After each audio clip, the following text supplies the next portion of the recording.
Iblis neraka ini baru saja dipenggal. Cuma sekali pukul. Padahal Acetiar, monster kuno ini, dulu sanggup membuat seluruh kerajaan gemetar hebat. Kejadiannya ratusan tahun lalu. Bahkan pelayan terkuat Dewa Matahari, si Aquas saja, sampai terdesak tak berdaya dan nyaris jadi mainannya. Tapi saat Katal maju, keadaan berbalik total. Tanpa diduga, tubuh Acetiar kembali utuh. Dia mengira serangan tadi cuma keberuntungan. Si iblis lalu memeriksa tubuh pemuda itu. Sontak saja dia makin bingung dibuatnya. Gila, Katal tidak punya energi sama sekali. Mana kosong, aura nihil, kekuatan dewa pun tidak ada. Sesuai hukum alam, dia harusnya hanyalah manusia biasa. Tapi kenyataannya sangat mustahil. Manusia tanpa kekuatan ini malah menembus dadanya, menghantam kepalanya ke tanah dan mementahkan semua serangan pamungkas si iblis dengan mudah. Hanya modal kekuatan fisik murni. Merasa terpojok, sang iblis gravitasi mengerahkan seluruh sisa tenaganya untuk melancarkan serangan sihir bertubi-tubi.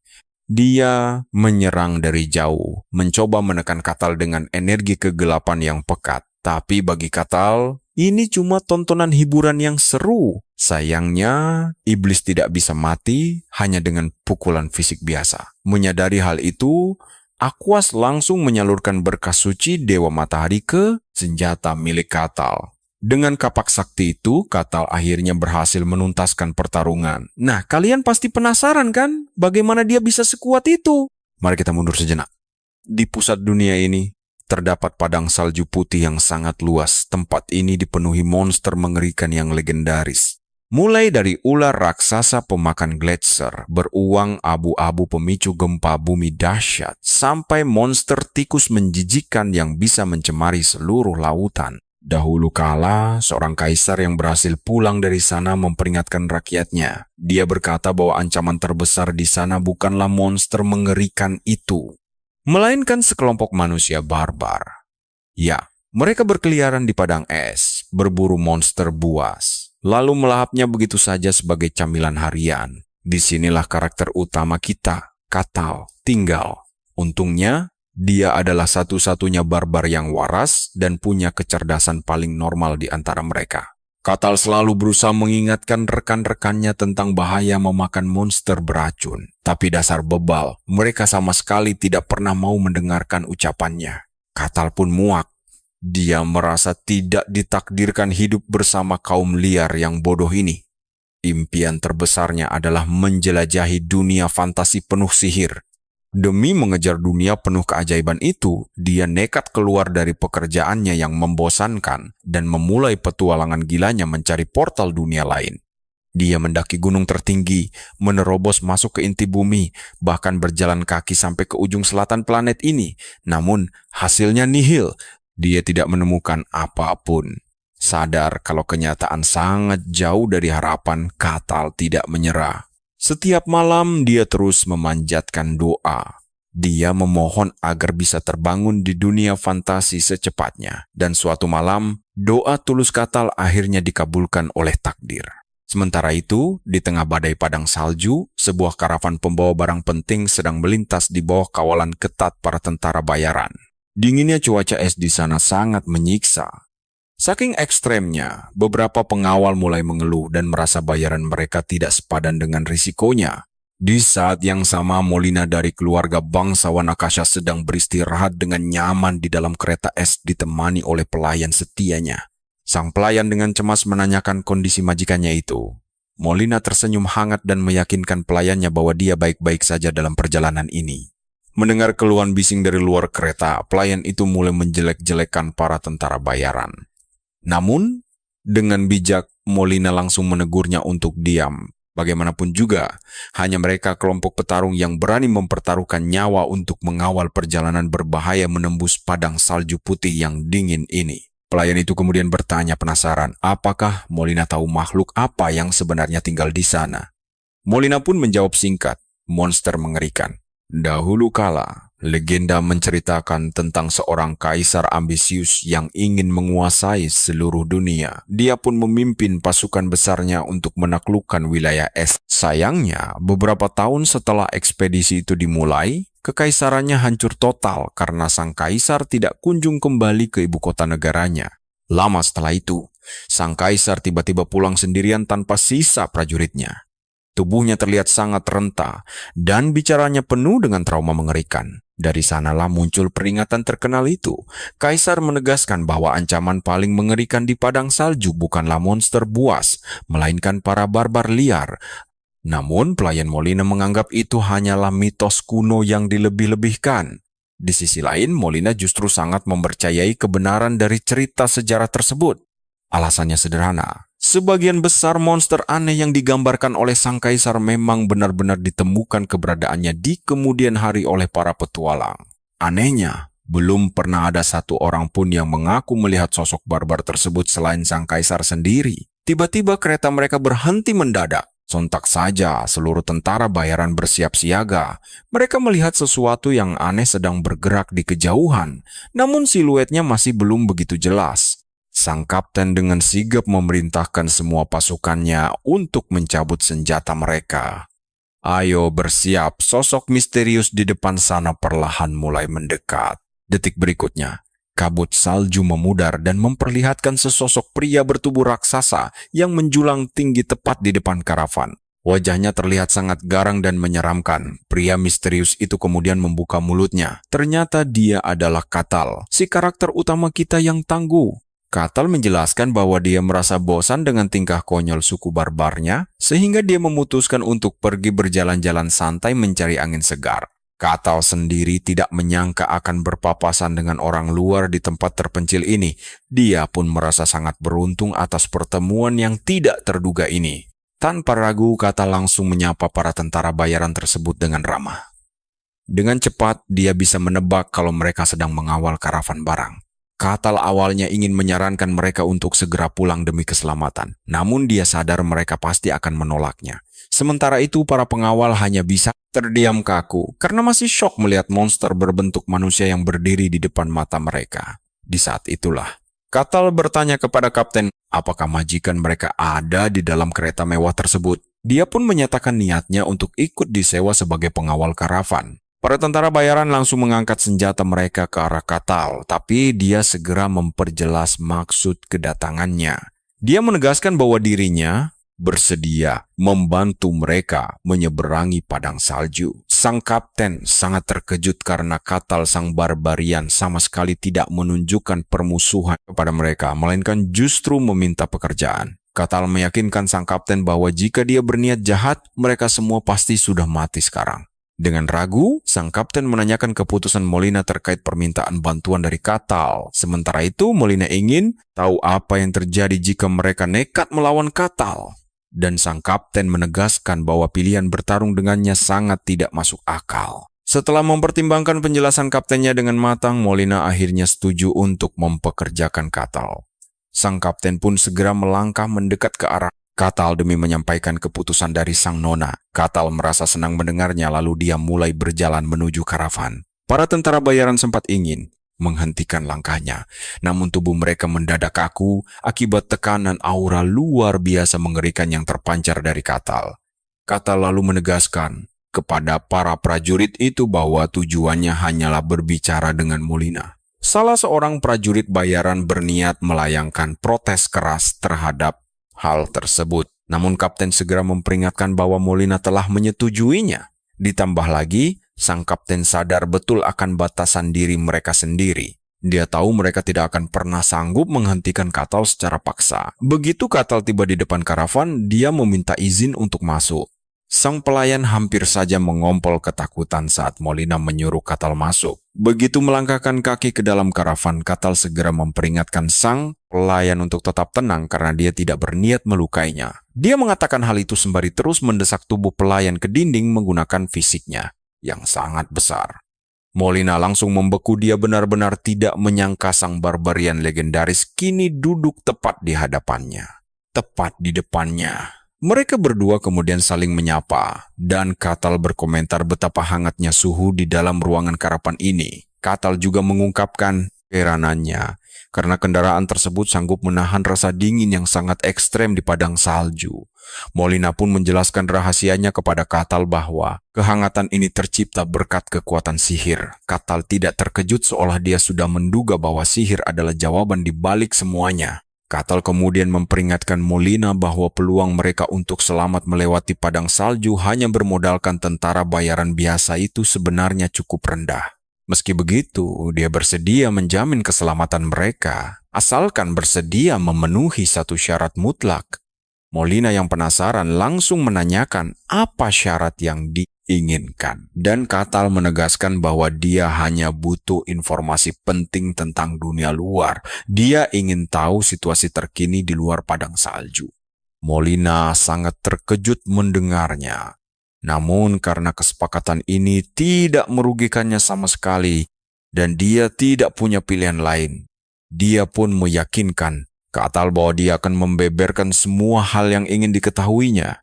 Karena kini mereka resmi bekerja sama, keduanya pun akhirnya saling bertukar nama. Katal ternyata terbangun suatu hari dan mendapati dirinya menjadi barbarian di tengah padang salju ini. Dia bahkan tidak punya waktu memahami alasan di balik kejadian aneh tersebut. Satu-satunya hal yang ada di tempat terkutuk ini hanyalah monster-monster kejam, dingin, dan juga sangat mengerikan. Dia kini memimpin sebuah suku di padang salju tersebut, di mana mereka harus terus berburu demi bertahan hidup. Tanpa terasa, bertahun-tahun telah berlalu begitu saja. Dia sudah berulang kali mencoba melarikan diri dari sana, namun semacam sistem misterius selalu saja menghalangi langkahnya. Sistem memberitahukan bahwa Katal baru boleh pergi setelah menuntaskan seluruh misi. Di saat dia hampir menyerah pada takdirnya, sang kaisar beserta pasukannya tiba-tiba muncul.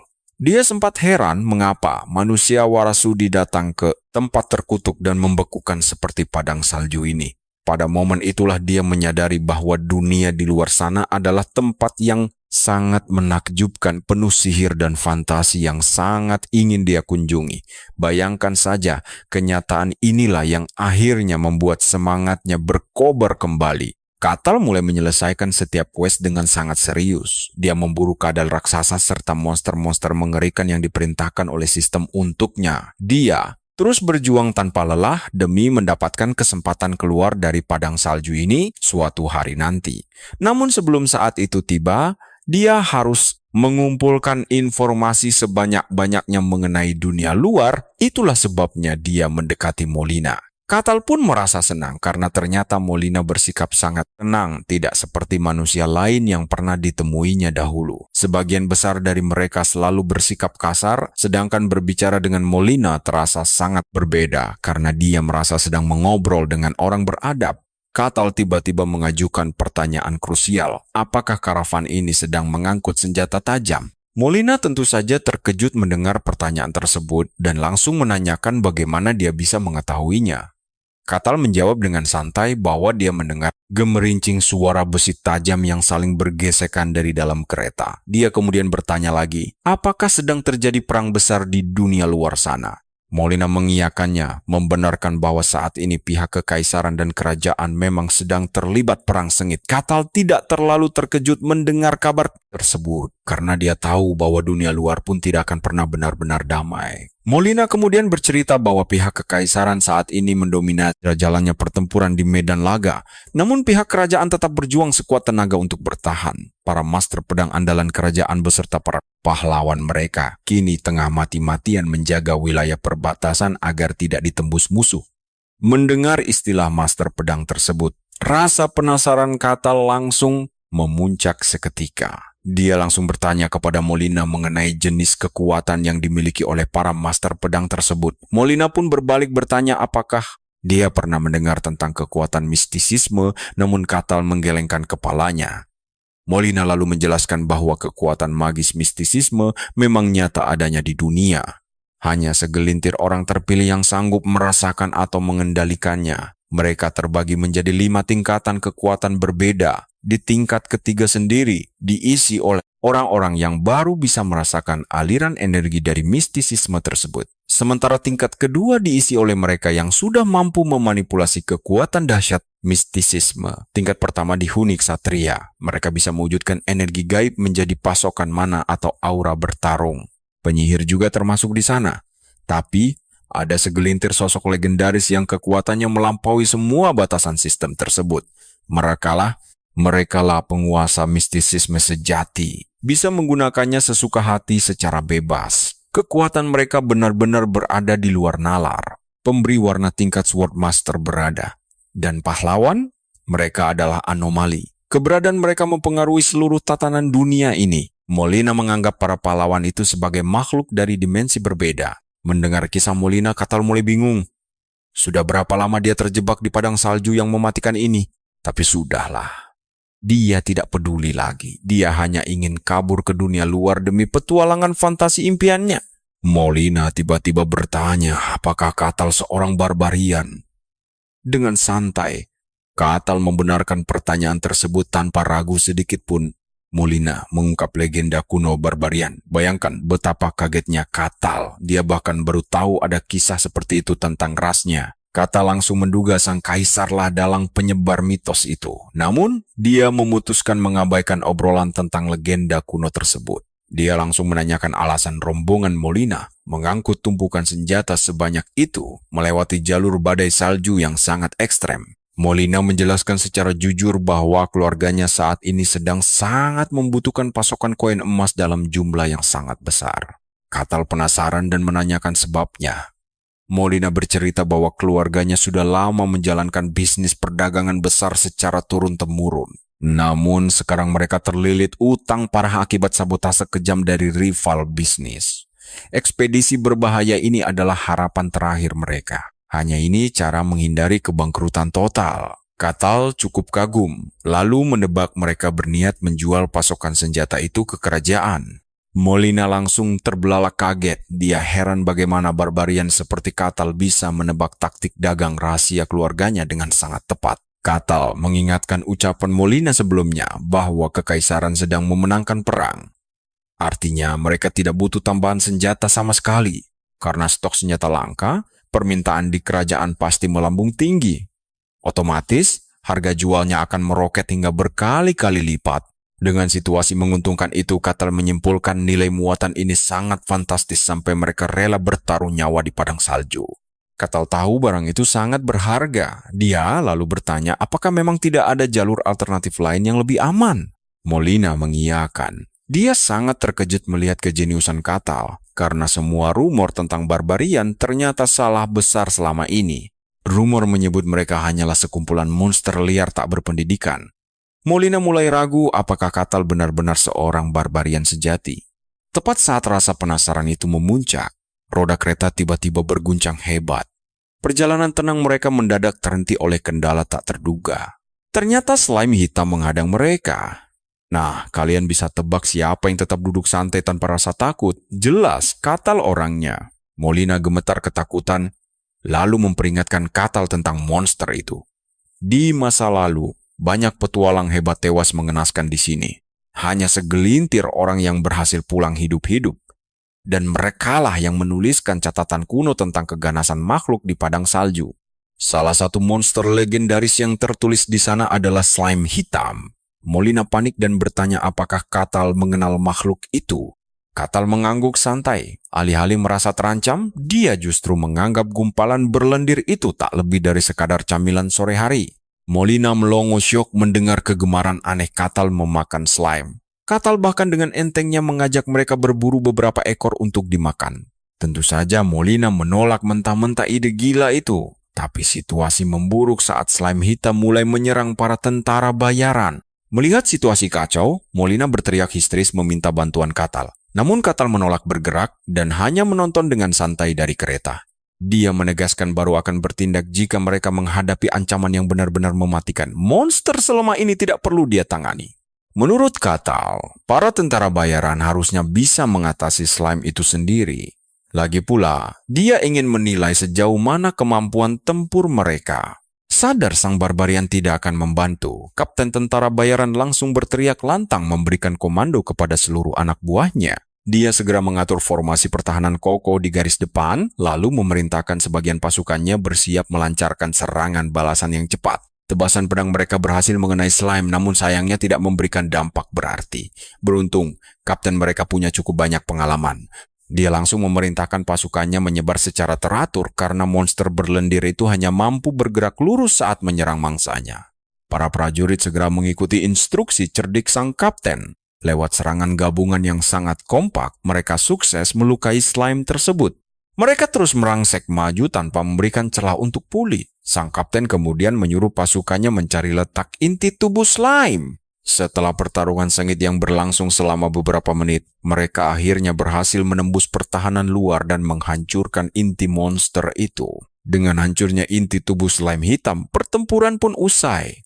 Sorak-sorai kemenangan seketika menggema di antara para tentara bayaran.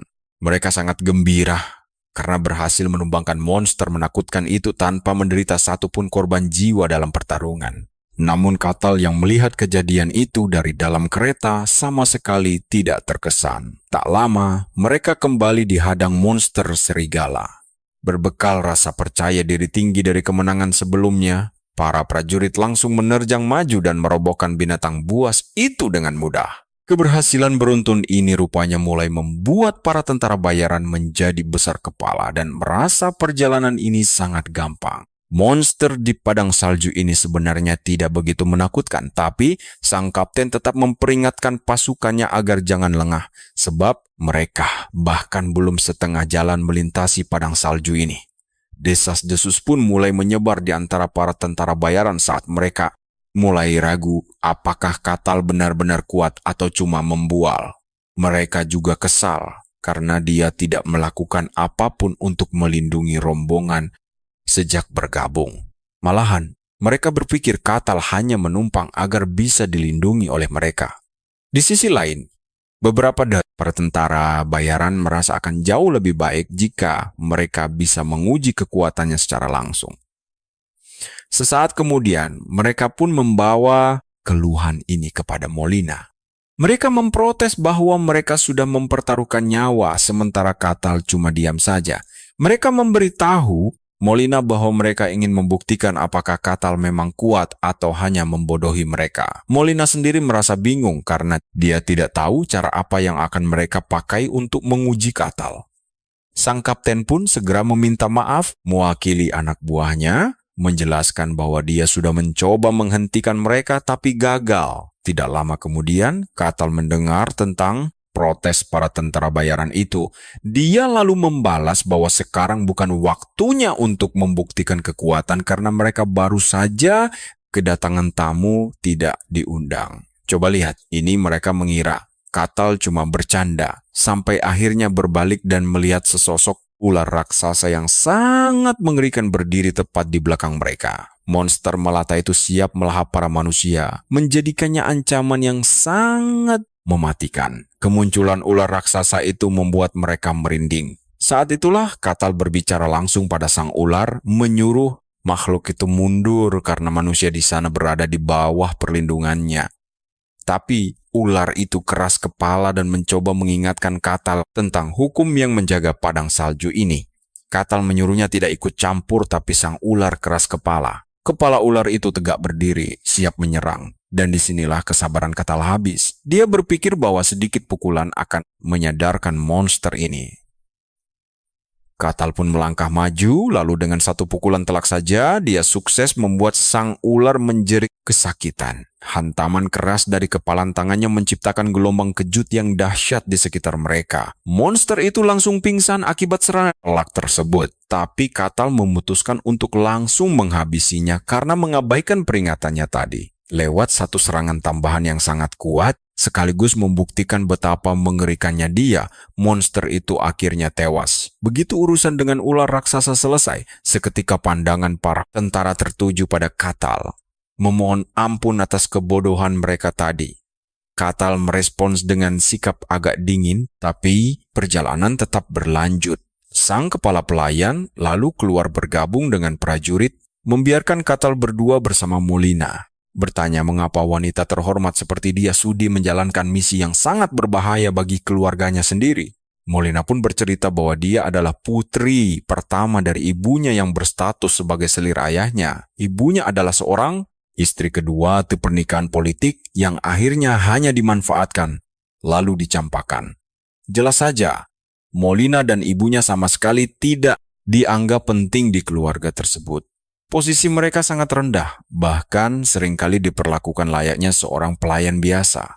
Molina menambahkan bahwa dialah yang mengajukan diri untuk misi ini.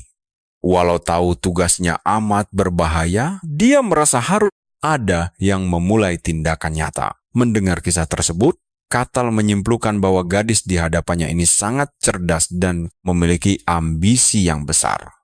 Tidak lama kemudian, mereka tiba di ujung padang salju. Semuanya pun berterima kasih pada Katal atas semua bantuannya. Katal lalu bertanya bagaimana rencana mereka untuk kembali, dan Molina menjawab bahwa mereka akan melewati wilayah kekaisaran karena tidak lagi membawa persenjataan apapun. Molina kemudian penasaran dan bertanya kenapa Katal menyebutnya sebagai wanita cerdas dan ambisius. Katal menjelaskan bahwa tebakannya itu sangat beralasan. Karena status keluarganya yang sedang merosot serta terlilit banyak utang, Katal tahu Molina sengaja mengambil kesempatan ini demi menjadi juru selamat bagi keluarganya, meski dia hanyalah anak dari istri kedua. Orang-orang pasti akan mulai percaya dan tunduk kepadanya. Katal berhasil menganalisis situasi bahwa Molina sedang mencoba untuk merebut kekuasaan penuh di keluarganya. Setelah mendengar semua analisis dari Katal tersebut, Molina akhirnya mengakuinya. Dia kaget seorang pengembara seperti Katal ternyata bisa secerdas itu. Molina langsung menyadari bahwa memiliki Katal di sisinya akan sangat berharga. Molina pun mengajaknya untuk pergi bersama keluar dari padang salju.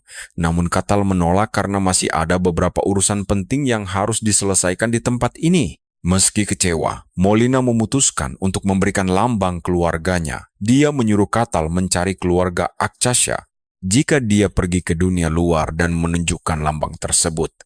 Katal menerimanya dengan senang hati, berharap bisa bertemu lagi nanti. Rombongan Molina pun pergi, sedangkan Katal kembali ke padang salju untuk melanjutkan misi yang dimilikinya. 5 tahun berlalu, Katal akhirnya memenuhi semua persyaratan dan menyelesaikan misinya. Sistem pun langsung memberitahunya bahwa dia bebas pergi. Bersiaplah Katal mengambil langkah pertamanya keluar dari padang salju ke dunia fantasi impiannya. Katal melangkah masuk ke hutan, menghirup aroma alam bebas, mulai dari pepohonan, bunga, hingga hewan-hewan liar yang tidak pernah ia temukan selama terjebak di tengah hamparan es yang dingin. Padang salju, Katal memandang hamparan es itu untuk terakhir kalinya dan bersumpah tidak akan pernah kembali lagi ke sana. Akhirnya, dia sampai di dunia fantasi impiannya, tempat yang dia pikir mustahil dijangkau. Meski awalnya kacau balau sejak awal, Katal sama sekali tidak peduli. Dia sudah tiba di dunia fantasi dan siap bersenang-senang di sini. Melihat pedang, sihir, naga, dan peri, serta kehadiran manusia. Katal yakin ada desa di dekatnya, jadi dia berjalan penuh semangat ke arah tersebut. Namun saat mulai mendekat, cowok ini malah bingung sendiri memikirkan bagaimana cara menyapa mereka. Karena tidak bisa memilih sapaan yang pas, Katal memutuskan untuk bersikap seperti pria sejati saja. Sementara itu, hawa keberadaan yang dirasakan Katal sebenarnya adalah sekumpulan peri yang baru saja menetap di sana. Sang tetua peri menyuruh klan mereka untuk segera berbenah dan bersiap membangun rumah baru di wilayah ini.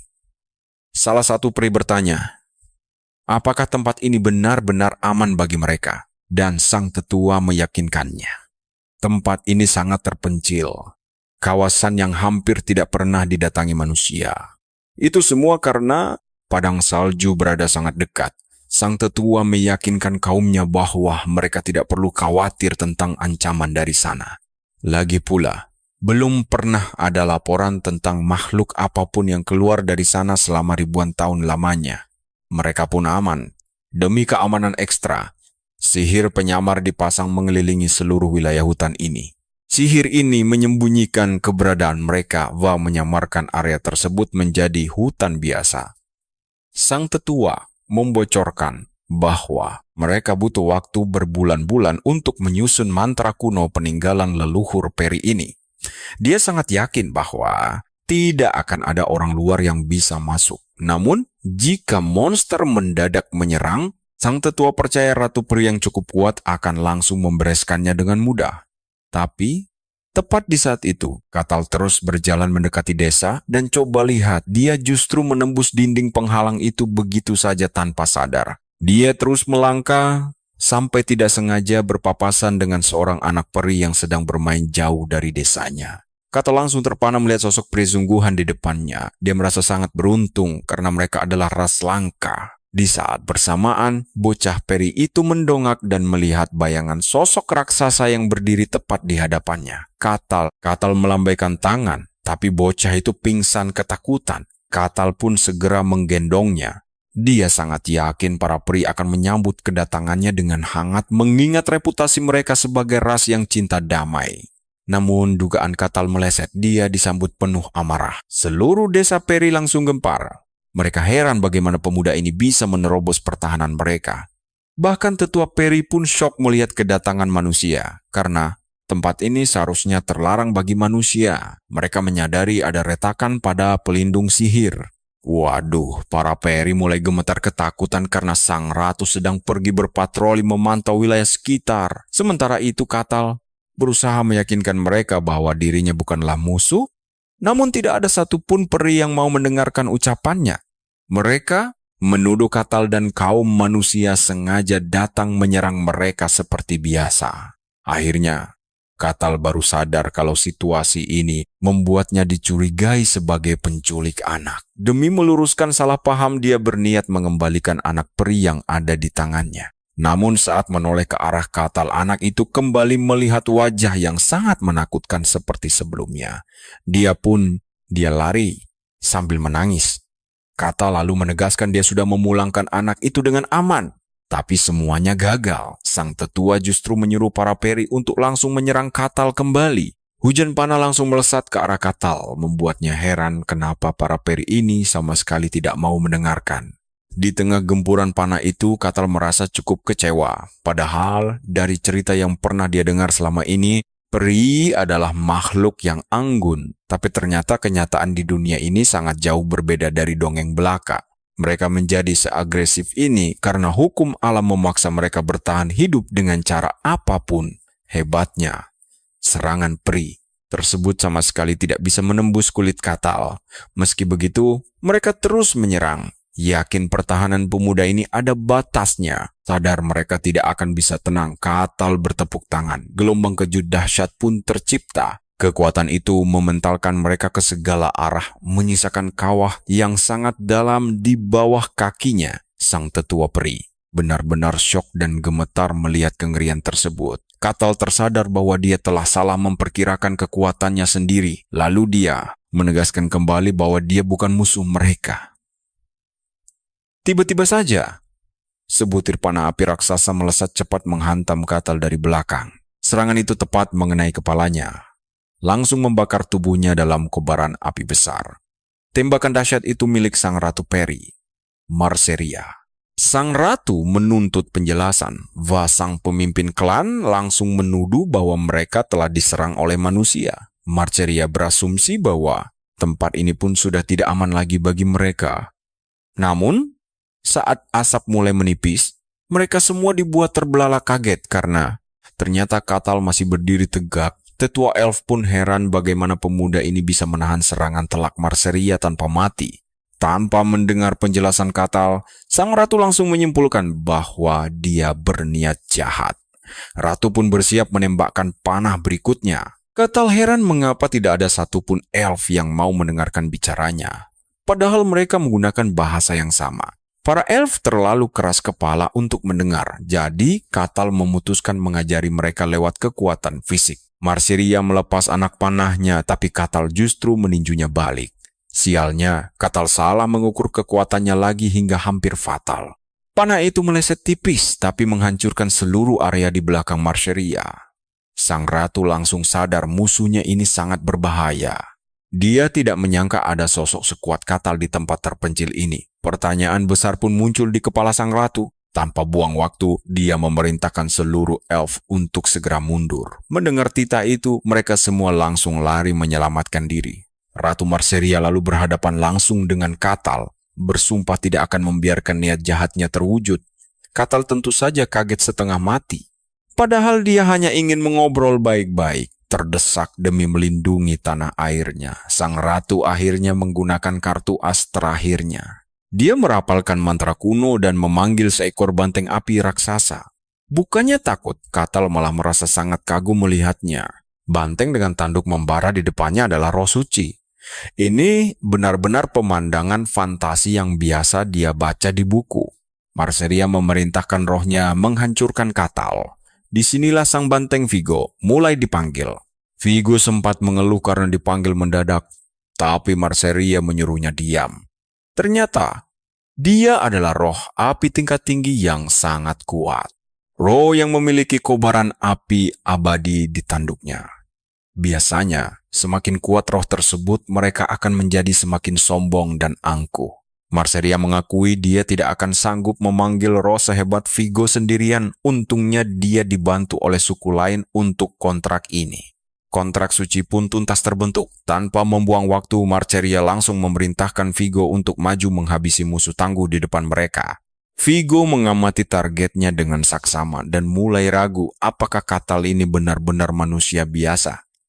Meski ragu, dia harus patuh. Karena terikat kontrak, Vigo memutuskan untuk membakar Katal sampai menjadi abu. Dia langsung menerjang maju dengan kecepatan penuh. Dan gila banget Katal menangkap tanduk membara itu cuma pakai satu tangan kosong. Vigo langsung syok setengah mati.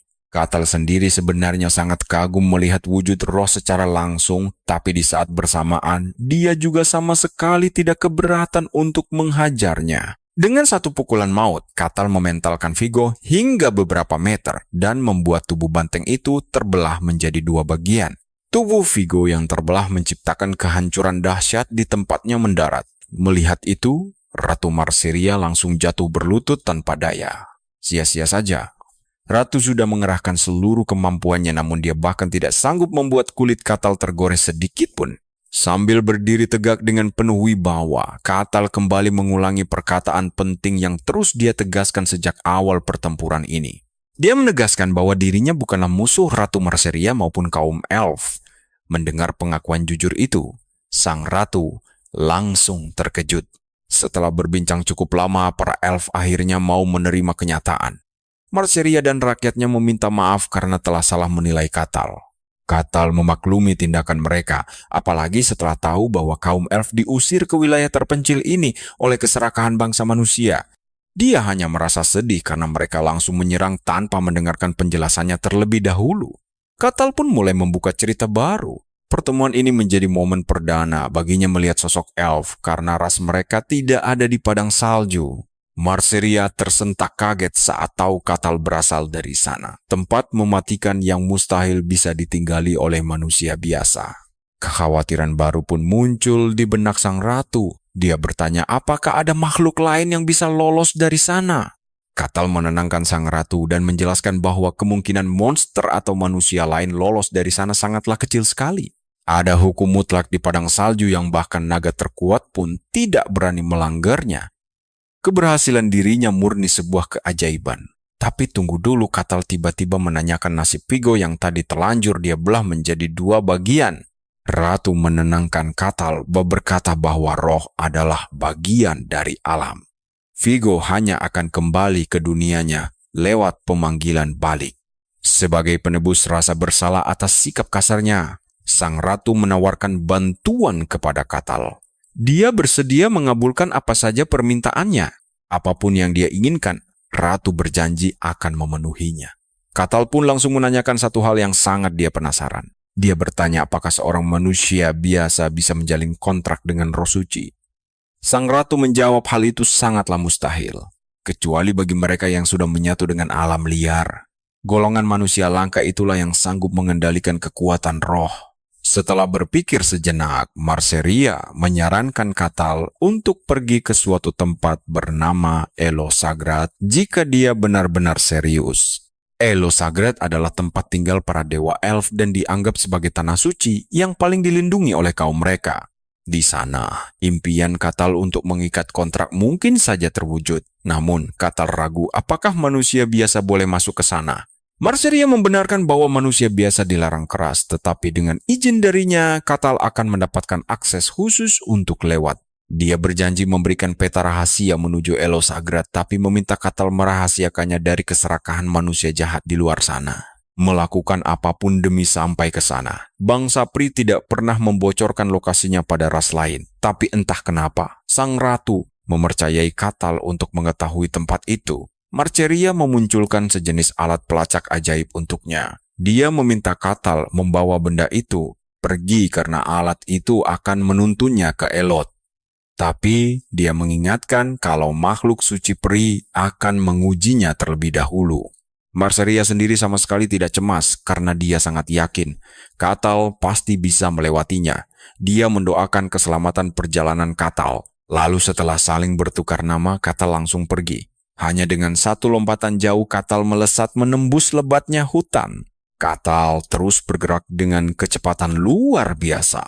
Itu hingga dalam sekejap dia tiba di perbatasan wilayah Barkan, kerajaan Gahra. Para penjaga di sana merasakan ada sesuatu yang mendekat hingga membuat mereka panik. Saat Katal akhirnya keluar dari hutan, para penjaga itu langsung terbelalak tidak percaya. Dengan wajah tenang dan ramah, Katal justru menyapa mereka dengan santai. Para penjaga masih matung, lalu perlahan menyadari kalau sosok tinggi besar di depan mereka ini adalah seorang barbar. Coba bayangkan kepanikan mereka saat si barbar ini malah melangkah santai mendekat sementara senjata sudah ditodongkan ke arahnya. Katal meminta mereka tenang karena dia bukan musuh. Kapten penjaga kemudian maju dan bertanya apa yang dia inginkan. Katal menunjuk ke arah tembok kota. Lalu memberitahu bahwa dia hanya ingin berkunjung ke wilayah kekuasaan mereka. Mendengar itu, para penjaga langsung kebingungan dan sulit memberikan jawaban. Butuh beberapa saat bagi mereka untuk mencerna situasi. Setelah sang kapten bisa menguasai diri, Katal segera dibawa ke ruangan khusus untuk diinterogasi lebih lanjut. Kapten bertanya, berapa lama dia akan tinggal di kota? Dan Katal menjawab jujur. Kalau dia sendiri masih belum tahu pasti. Sang kapten lalu menanyakan nama dan tanda pengenalnya. Katal menyebutkan namanya, tapi dia tidak punya dokumen identitas apapun. Saat itulah dia teringat liontin pemberian Molina 5 tahun lalu. Dia segera mengeluarkannya dan menyerahkan benda itu kepada kapten. Kapten itu mengernyit bingung karena tidak mengenali perhiasan tersebut. Katal menjelaskan bahwa itu lambang keluarga Akasha. Dia menceritakan bahwa lambang ini didapat langsung dari keturunan keluarga tersebut.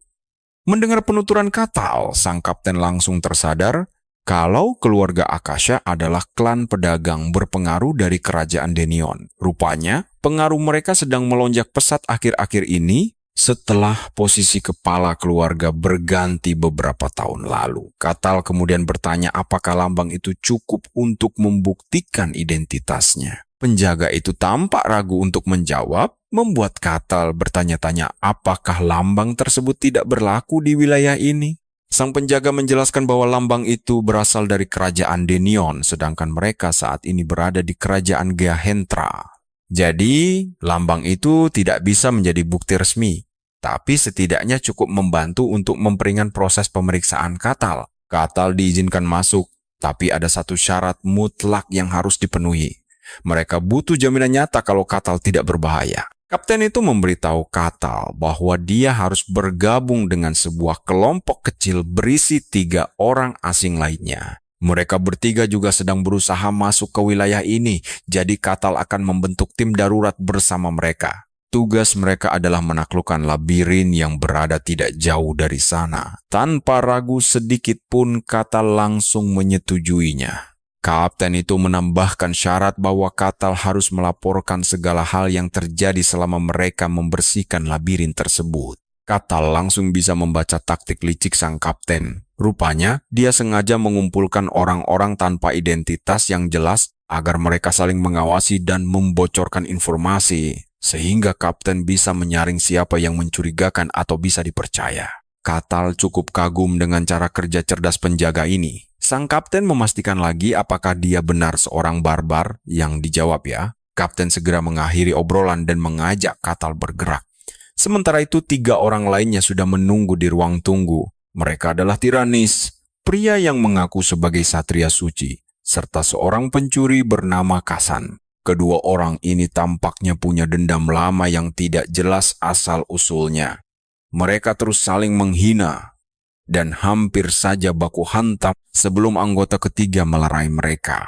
Dia adalah Hayes, seorang pendeta wanita dari Kolosia, dan mereka bertiga sedang gelisah menunggu kedatangan anggota keempat kelompok mereka, sambil sangat berharap kalau orang terakhir ini adalah sosok yang normal. Tiba-tiba pintu terbuka lebar setelah penjaga mengumumkan kedatangan orang keempat. Sosok Katal yang tinggi besar melangkah masuk. Disinilah momen menariknya. Suasana ruangan langsung membeku seketika. Katal memecah keheningan dengan menyapa mereka terlebih dahulu. Ketiganya hanya bisa melongo kaku. Mereka ragu apakah Katal ini manusia melihat tubuh raksasanya dan tekanan aura yang begitu berat.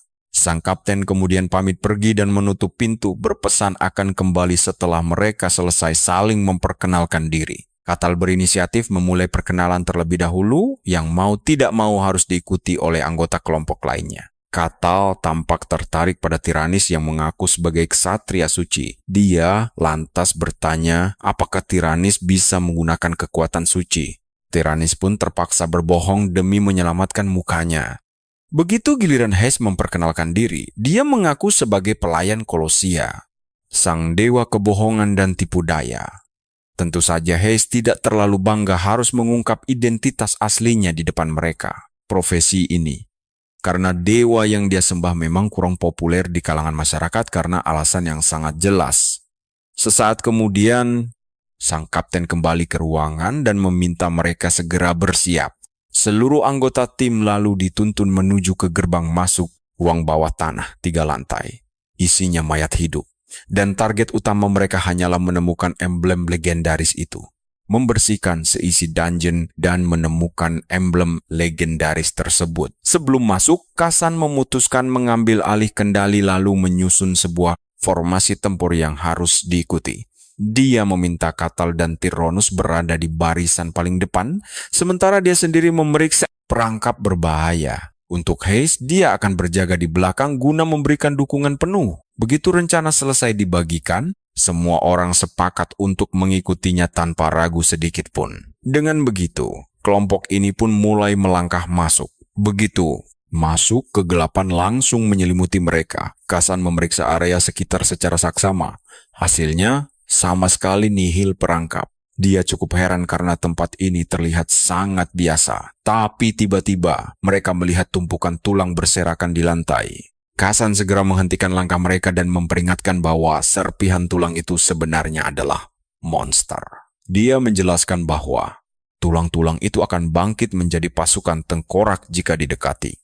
Kasan akhirnya sadar, dungeon ini bukan untuk menguji ketulusan mereka, melainkan sengaja dipasang untuk menghabisi setiap orang asing mencurigakan yang berani lancang memasuki wilayah kekuasaan mereka.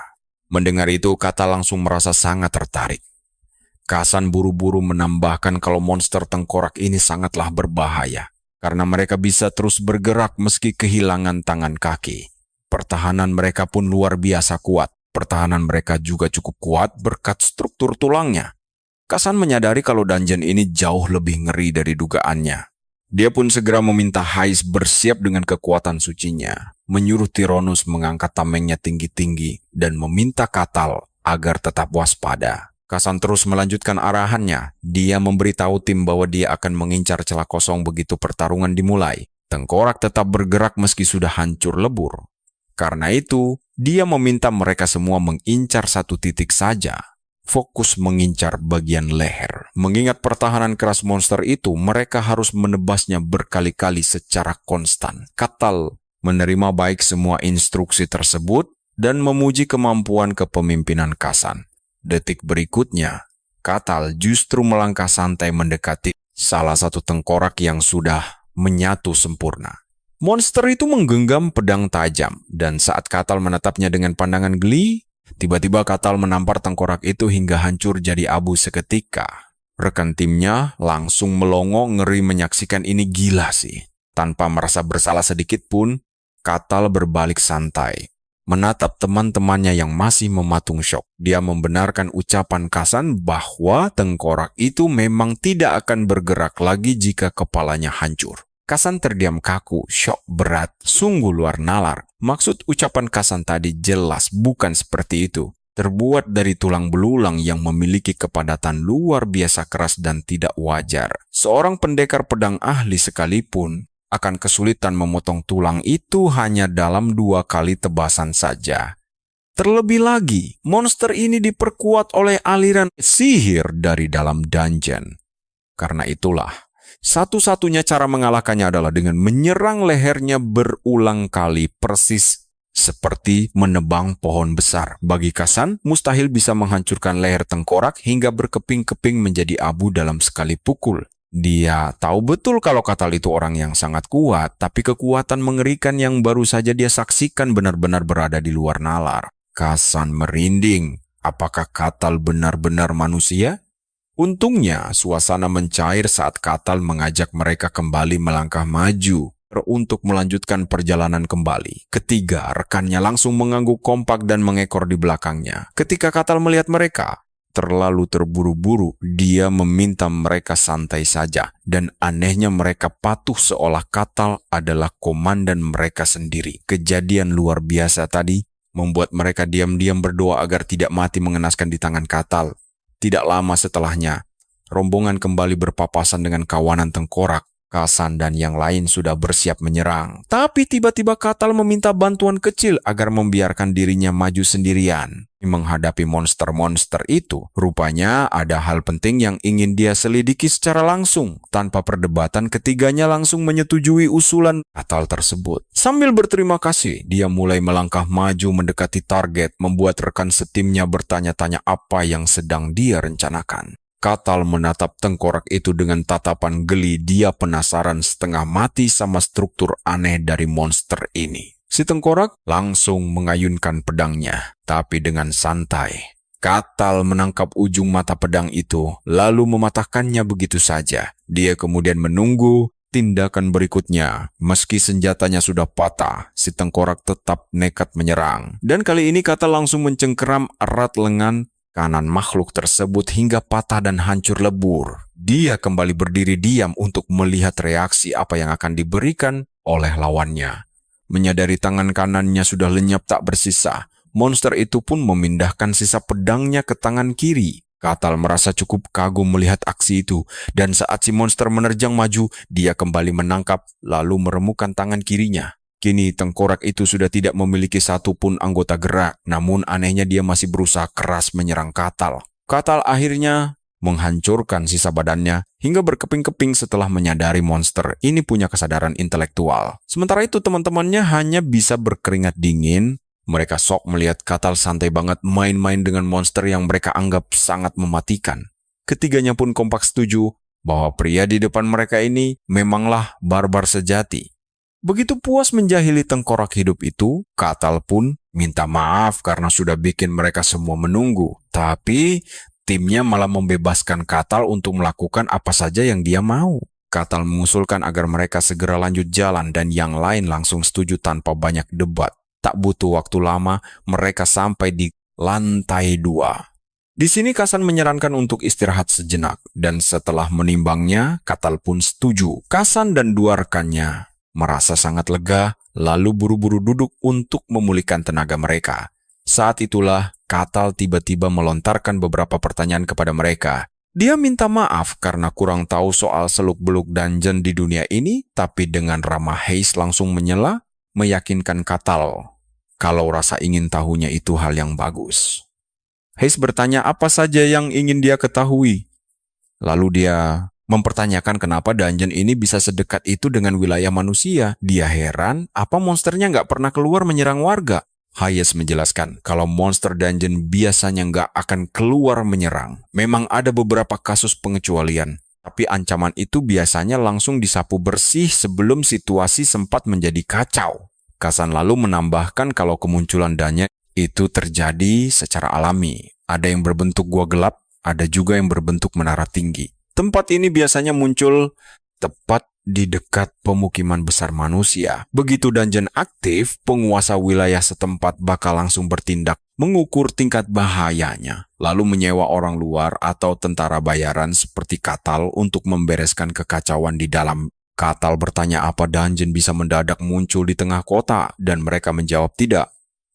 Tempat ini hanya muncul di luar batas wilayah. Dia juga sangat penasaran soal hadiah penjelajahan, dan mereka membenarkannya. Biasanya, ada monster boss di lantai paling bawah, yang jika dikalahkan bakal menjatuhkan harta melimpah. Mendengar semua skema ini, Katal langsung menyamakannya dengan sebuah game. Kasan yang mendengarnya bingung dan bertanya apa maksudnya. Tapi Katal hanya menjawab kalau dia cuma sedang bergumam sendiri. Katal lalu mengajukan satu pertanyaan krusial terakhir. Dia bertanya, siapa pencipta dungeon ini? Sontak membuat ketiganya terkejut. Hayes buru-buru menjawab bahwa dungeon tercipta murni dari alam tanpa ada pembuatnya, tapi Katal tidak setuju dengan teori itu. Dia menunjukkan fakta bahwa gerbang-gerbang ini selalu muncul dekat keramaian, seolah sengaja menampakkan diri dekat tempat tinggal manusia demi memancing mereka dengan umpan harta karun. Katal yakin dungeon ini sebenarnya buatan seseorang jika melihat cara kerjanya. Hayes terperangah mendengar teori itu. Dia mulai merenungkan kemungkinan besar bahwa ucapan Katal barusan memang benar adanya.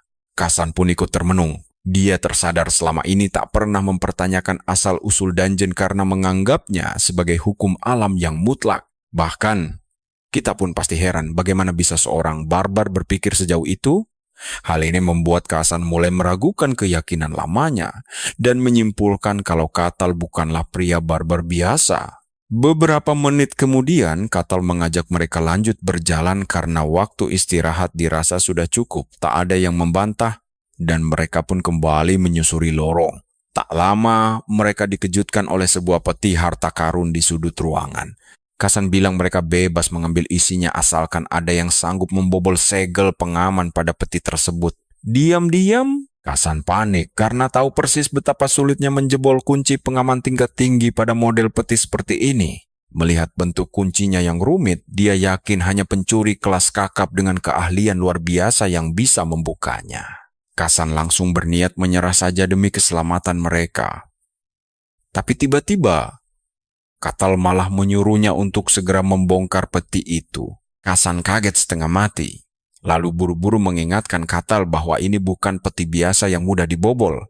Katal menjawab dengan santai kalau matanya tidak buta. Dan karena Kasan adalah seorang pencuri, membongkar kunci jelas adalah tugasnya. Kasan tahu itu benar, tapi masalahnya dia sama sekali nggak punya keahlian membobol peti berkeamanan seketat ini. Kalau dia bisa, dia pasti sudah jadi pencuri papan atas sekarang. Tapi Kasan terlalu takut untuk jujur bahwa dia sebenarnya cuma pencuri amatir. Dia yakin Katal akan langsung menghabisinya jika sampai gagal. Karena sangat ketakutan, Kasan pun terpaksa mencoba membukanya. Saat tangannya gemetar mengutak-atik kunci, dia bisa merasakan tatapan tajam Katal dari belakang. Kasan tahu ini taruhan nyawa. Bayangkan saja ketakutan setengah mati yang dia rasakan saat berpikir satu kesalahan kecil bisa merenggut nyawanya. Kasan mulai memeras otaknya keras-keras. Dia mencoba mengingat kembali setiap trik yang pernah ditunjukkan bosnya dulu saat penjarahan. Semua ingatan itu dia putar ulang demi mencari jalan keluar. Demi bertahan hidup, Kasan mengerahkan seluruh kemampuan terbaiknya. Setelah beberapa menit penuh ketegangan, bunyi klik terdengar dan Kasan berhasil membukanya. Perasaan lega luar biasa langsung menyelimutinya. Seluruh anggota tim sangat terpukau. Bahkan Hayes langsung memuji keahlian langkah Kasan dalam membobol peti tersebut. Dia merasa beruntung bisa melihatnya langsung. Katal juga menepuk pundaknya dan memuji hasil kerja kerasnya. Sementara bagi Kasan, dia sendiri masih sangat syok karena secara teori dia tidak mungkin bisa membukanya, tapi kepepet ternyata membuatnya berhasil. Dia terpaksa melakukannya demi bisa bertahan hidup. Detik itu juga, Kasan menyadari kalau selama ini dia belum benar-benar mengerahkan seluruh potensi terbaiknya. Tidak lama kemudian, Katal bertanya kepada anggota kelompoknya tentang perkiraan nilai dari peti harta karun tersebut. Hayes pun menjelaskan bahwa isi peti itu sangat melimpah, bahkan cukup untuk menghidupi satu keluarga dengan sangat mewah selama minimal 1 bulan penuh. Katal menyuruh Kasan untuk segera merapikan semua barang berharga itu. Saat sedang mengumpulkan jarahan, insting mencuri Kasan mendadak bangkit, namun mendengar suara Katal langsung menyadarkannya kembali ke realita. Tidak berselang lama, mereka mendadak dihadang oleh sekelompok monster tengkorak. Karena jumlahnya ada 4, Katal berkata kepada rekan-rekannya bahwa dia akan membereskan 3 monster sendirian. Sementara itu 1 monster sisanya diserahkan kepada mereka. Ketiganya menerima tugas tersebut, sadar betul bahwa pertarungan yang sesungguhnya baru saja dimulai. Kasan memperhatikan tubuh para tengkorak itu menyatu kembali, sebuah pemandangan yang membuatnya merinding ngeri. Detik berikutnya, monster-monster itu langsung berlari menerjang, memaksa seluruh anggota tim bersiap mengambil posisi tempur. Mereka menghadapi 1 tengkorak, sementara Katal menahan 3 sisanya agar tidak mengganggu. Katal mengawasi dari kejauhan saat ketiganya mulai berjuang mengeroyok 1 tengkorak terakhir. Mereka tampak bahu-membahu melancarkan serangan kombinasi yang terkoordinasi demi bisa menumbangkan monster tersebut.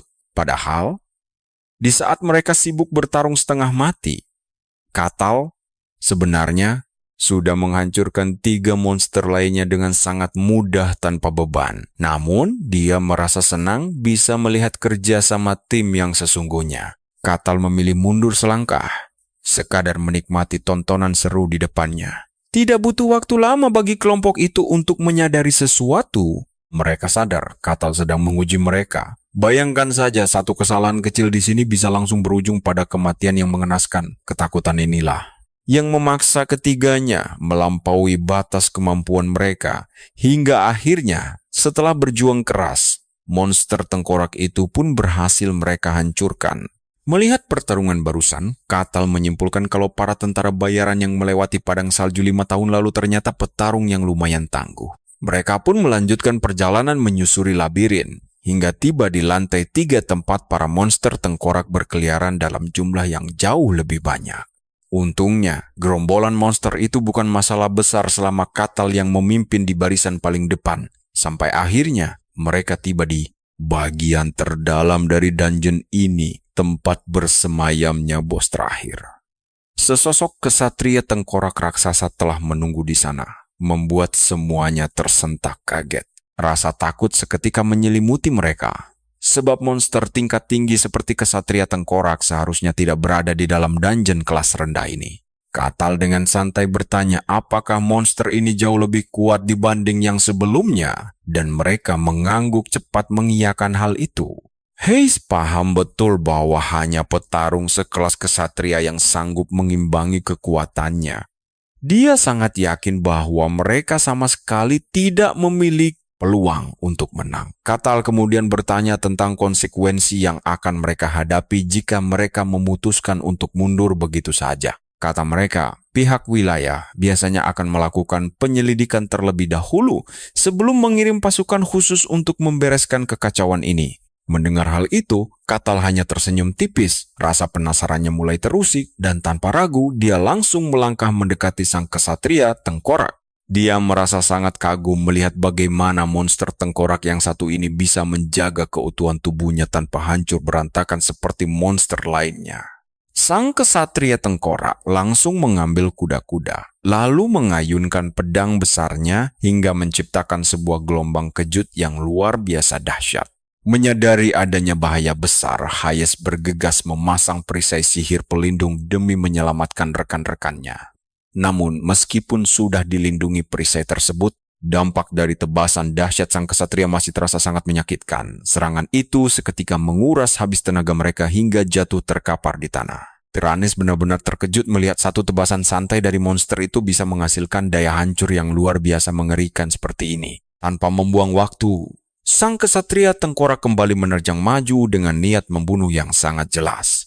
Namun, Katal hanya berdiri diam tanpa rasa takut. Dan perhatikan baik-baik tepat saat monster itu mendekat, Katal melayangkan satu pukulan maut yang langsung menghancurkan kesatria tengkorak tersebut berkeping-keping. Kasan dan rekan-rekannya seketika membeku dalam keheningan. Bahkan saat Katal bertanya, apakah misi mereka sudah selesai? Mereka masih terlalu syok untuk menjawab. Setelah berhasil menguasai diri, mereka menemukan sebuah peti harta karun lain.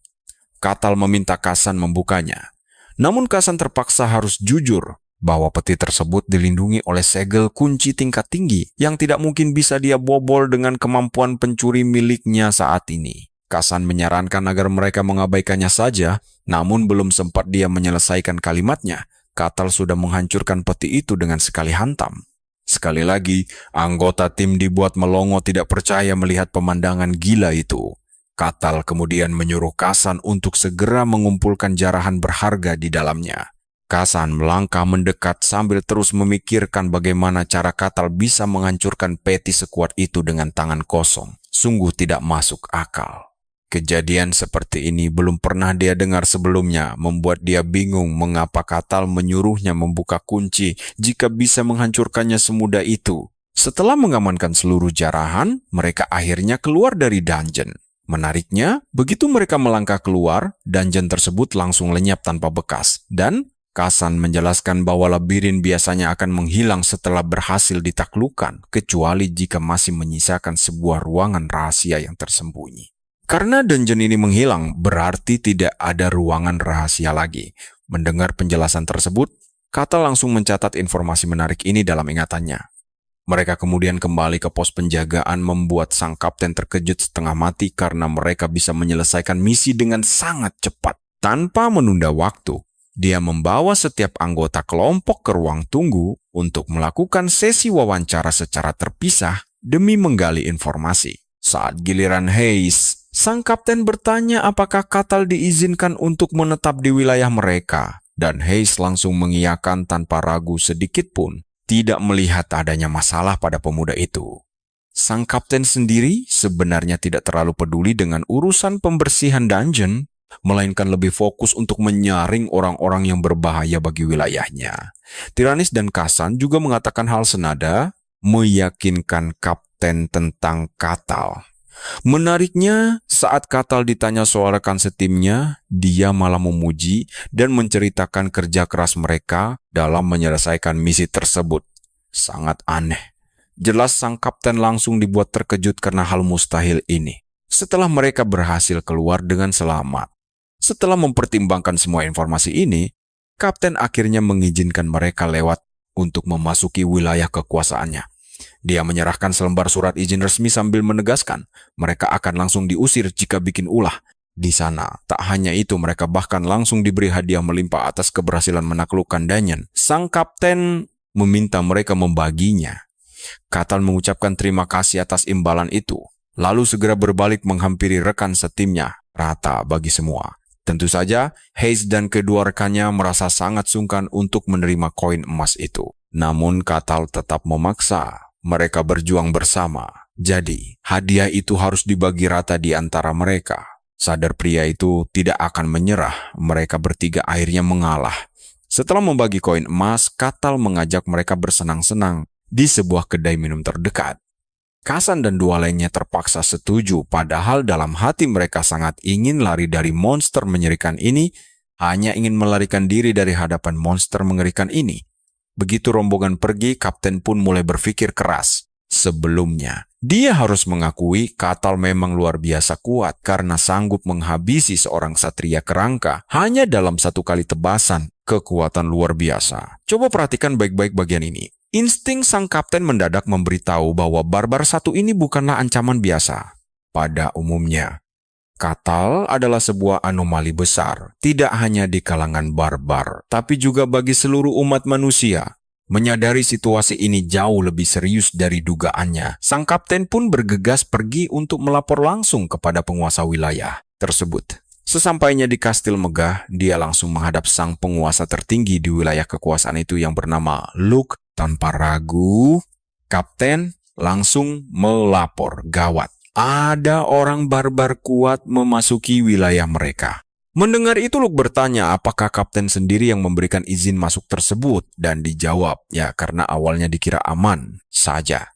Namun setelah mengetahui tingkat kekuatannya yang di luar nalar, kapten mulai cemas Katal bisa menjadi ancaman yang sangat besar di sana. Luke pun bertanya seberapa tangguh dia, dan kapten menceritakan aksi sekali pukul Katal aja. Bahkan Luke pun ikut terkejut mendengarnya, mengingat dia tahu persis betapa tangguhnya monster tingkat Satria Kerangka seperti itu. Luke langsung menganggap Katal sebagai prajurit kelas 1, dan kapten sangat menyetujuinya. Bahkan, kapten menduga kekuatannya mungkin jauh melampaui level prajurit kelas 1. Setelah terdiam sejenak untuk menimbang semua risiko ini, yang ada, Luke memerintahkan kapten untuk segera memanggil Katal menghadapnya. Kapten langsung terkejut dan cemas akan keselamatan tuannya tersebut.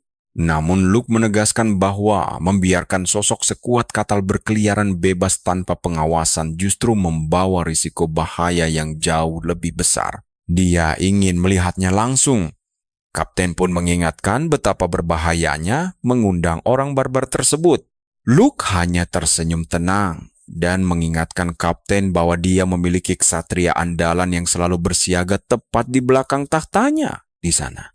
Dan saat sang satria ditanya pendapatnya, dia menjawab dengan penuh rasa sombong, karena baginya Katal hanyalah orang barbar biasa. Berbekal teknik berpedang luar biasa yang dia pelajari dari sang Master Agung, dia yakin Katal tidak punya peluang. Begitu mendapat jaminan mutlak ini, Luke menitahkan kapten memanggilnya. Menghadapnya segera. Tapi sementara situasi di kastil memanas, bagaimana nasib kelompok Katal sekarang? Ternyata mereka malah sedang asyik santai minum setempat. Suasana terasa sangat tegang. Hanya Katal yang makan lahap sementara ketiga rekannya tampak ketakutan. Di sana, sambil memuji makanannya yang lezat, Katal menyuruh mereka memesan apa saja karena dia yang bayar. Nanti malam, tetap saja, mereka bertiga masih cemas. Katal kemudian beralih menatap tajam ke arah Tiranis. Lalu menanyakan jenis kekuatan suci apa yang dia miliki, sebab dia tidak melihat Tiranis mengeluarkan sihir apapun di dungeon. Dengan jujur, Tiranis mengaku bahwa dirinya masih dalam tahap pelatihan, sehingga kekuatan suci bawaannya memang belum bisa bangkit sepenuhnya saja. Katal lalu mengalihkan pertanyaannya pada Hayes tentang sosok dewa mistis yang dia sembah selama ini. Hayes menjelaskan kuilnya bahkan tidak ada karena dewa tersebut tidak populer, menguasai ranah kebohongan dan juga segala tipu daya, sehingga dijauhi orang-orang. Setelah itu, dengan berani Hayes melemparkan satu pertanyaan aneh tentang seberapa tangguh sebenarnya kekuatan Katal. Pertanyaan tak terduga itu membuat Katal bingung. Dia mengaku tidak tahu pasti, karena selama ini hanya tinggal di padang salju yang terpencil. Katal mengaku dia sendiri juga sangat penasaran dengan batas kekuatannya. Hayes pun menduga bahwa Katal pastilah prajurit kelas 1 karena bisa mengalahkan ksatria kerangka dengan sangat mudah. Namun tiba-tiba sang pemilik kedai datang menghampiri mereka dengan gugup untuk mengabarkan bahwa kedainya sudah waktunya tutup. Katal pun meminta maaf karena memakan waktu terlalu lama dan meyakinkan pemilik kedai bahwa mereka akan pergi. Setelah keluar, Katal bertanya kepada rekannya apakah mereka memiliki rencana lain. Secara serentak, ketiganya kompak menjawab sangat sibuk. Katal pun kecewa saat dia menyadari ini adalah perpisahan. Dia berharap bisa bertemu lagi nanti. Tapi mereka berdoa sebaliknya. Katal lalu beristirahat di penginapan dan mendapatkan kasur yang empuk. Dia sangat merindukan kasur setelah sekian lama di padang salju yang kejam. Katal memang sudah lama bertahan hidup di lingkungan ekstrem tersebut. Namun, sekarang setelah dia berhasil kembali ke peradaban, dia hanya ingin menikmati suasana kota yang baru ini. Dia pun mulai berencana untuk pergi berpetualang. Daftarnya meliputi Suaka Elf, menara sihir, dan bahkan ibu kota kerajaan juga tidak ingin dilewatkannya. Katal tidur sangat nyenyak malam itu. Dia terbangun karena ketukan keras pintu dari kapten penjaga. Dia segera berjalan mendekat dan bertanya apakah ada masalah. Sang kapten berdeham kecil untuk mengumpulkan rasa percaya dirinya, lalu mengungkapkan bahwa Katal dipanggil oleh sang penguasa wilayah. Katal terkejut, sangat terkejut. Dia menganggap panggilan ini sebagai sebuah kehormatan besar. Dia langsung setuju dan memberitahu kapten bahwa dia hanya ingin bersiap mengganti pakaiannya agar mereka bisa segera pergi. Namun, penjaga itu tercengang. Dia tidak menyangka akan semudah ini mengajak Kettle mengikutinya. Bahkan ragu apakah dia salah mendatangi orang. Kettle berjalan menyusuri jalanan kota dengan takjub karena ini adalah pertama kalinya dia melihat wilayah tersebut di siang hari. Beberapa menit kemudian, mereka tiba di kastil penguasa. Wilayah yang sudah menunggu mereka. Luke menyambut hangat Katal dan mengulurkan tangannya untuk bersalaman. Secara mengejutkan, Katal membalas jabat tangan tersebut sambil membungkuk hormat. Luke terpaku, sungguh tidak percaya seorang barbar mau menundukkan kepalanya. Kaum barbar terkenal tidak pernah tunduk karena kekuatan adalah segalanya. Luke mencoba menyembunyikan rasa keterkejutannya lalu mempersilakan Katal untuk duduk. Katal pun duduk, lalu mulai melihat sekeliling, mengagumi betapa indahnya seisi kastil. Tiba-tiba, disinilah kejanggalan dimulai. Dia menyadari pengawal Luke tampak sangat serius. Padahal Katal menyukai kesatria sejak kecil. Tapi dari kesatria ini, dia merasakan niat membunuh yang kuat. Lamunan Katal buyar saat Luke memanggilnya untuk menjelaskan maksud panggilannya. Luke memberitahu Katal bahwa ada beberapa hal penting yang ingin dikonfirmasi secara langsung. Silakan tanya saja. Kettle mempersilakan Luke. Luke mulai bertanya asal-usul Kettle. Dan Kettle pun menjawab bahwa dia berasal dari tempat terdingin di seluruh dunia, yaitu padang salju putih. Mendengar ini, Luke memastikan kalau Katal memang seorang barbar. Katal juga menambahkan bahwa padang salju sangat berbahaya. Luke lalu bertanya kepada Katal, seberapa hebat kekuatannya. Luke ingin tahu seberapa mengancamkah kemampuan Katal. Katal menjelaskan bahwa dia tidak bisa menjawab pertanyaan itu karena dia tidak tahu standar tingkat kekuatan di luar. Karena kemampuannya belum jelas, Luke menyarankan agar Katal bertarung tanding dengan satrianya. Luke menjanjikan imbalan besar jika Katal setuju dan menegaskan bahwa pertarungan ini bukan duel hidup mati. Katal pun setuju. Dia sangat bersemangat, dia ingin segera merasakan latih tanding bersama satria. Apalagi ini satria asli di dunia fantasi. Katal tidak ingin melewatkan kesempatan emas ini untuk melihat langsung kehebatan seorang satria. Setelah Katal setuju, Luke menyadari bahwa Katal memang sama seperti kaum barbar lain yang tidak pernah lari dari pertarungan. Katal dan sang satria langsung pergi ke arena tempat laga dilangsungkan. Begitu semua siap, Luke menyuruh keduanya memulai laga. Tanpa membuang waktu, ksatria itu dengan sombong berkata Katal sangat beruntung bisa menyaksikan kehebatannya secara langsung. Namun, ksatria itu segera menyadari Katal sangat santai, bahkan tersenyum. Sialan, hal ini membuatnya kesal setengah mati, lalu langsung menerjang ke arah Katal. Bersumpah menunjukkan perbedaan tingkat keahlian mereka. Dia langsung melepaskan teknik pedang hebat yang membuat Katal terkejut. Kettle berusaha mencari tahu jenis jurus pedang yang dipakai sang satria, tapi dia tidak berhasil mengetahuinya. Awalnya dia menduga 3 pedang yang mengarah padanya adalah ilusi belaka. Tapi dia segera menepis dugaan itu. Meskipun teknik mematikan itu mengarah padanya, Katal menghindar dengan santai. Ksatria itu terkesan, tapi dia masih punya kejutan lain. Sebelum sempat menyerang lagi, Kettle dengan mudah menangkap pedangnya, lalu mematahkannya begitu saja. Ksatria itu masih linglung memikirkan kekuatan mengerikan tersebut, saat tiba-tiba tubuhnya dicengkeram erat oleh Katal. Kettle mendaratkan pukulan keras ke dada, menghancurkan zirah bajanya dan mementalkannya ke dinding. Hanya satu serangan, Kettle melumpuhkan ksatria terbaik milik Luke, membuat sang penguasa wilayah tercengang. Luke hanya bisa terdiam keheranan memikirkan seberapa kuat sebenarnya Katal. Kettle menoleh ke arahnya lalu bertanya apakah duelnya sudah selesai. Yang dijawab iya oleh Luke. Luke menyimpulkan kekuatan Katal sudah setingkat manusia super karena sanggup mengalahkan satria tingkat tinggi dengan sangat mudah. Namun, dia terus bertanya-tanya, berapa mengerikan kekuatan sejati Katal karena dia bahkan tidak serius tadi. Tanpa ragu, dia yakin Katal mampu mengguncang dunia, keseimbangan dunia dalam bahaya. Menyadari betapa gentingnya situasi ini, Luke merasa sudah saatnya memberitahu salah satu orang yang dia tahu telah meraih gelar Master Pedang. Panjang umur, sang Master Pedang legendaris itu tiba-tiba muncul di ruangan Luke. Sosok itu adalah pria tua yang sangat dihormati sekaligus ditakuti bernama Kain. Kain langsung tertarik dengan laporan Luke. Dia menuntut penjelasan lebih lanjut. Demi menghormatinya, Luke langsung berdiri menyapa sang Master Pedang dengan sangat sopan. Luke menyambutnya dengan rendah hati meskipun mengundangnya mendadak. Dia lalu mengantar Cain ke kamar sang satria yang terluka. Ksatria malang itu meminta maaf karena telah gagal.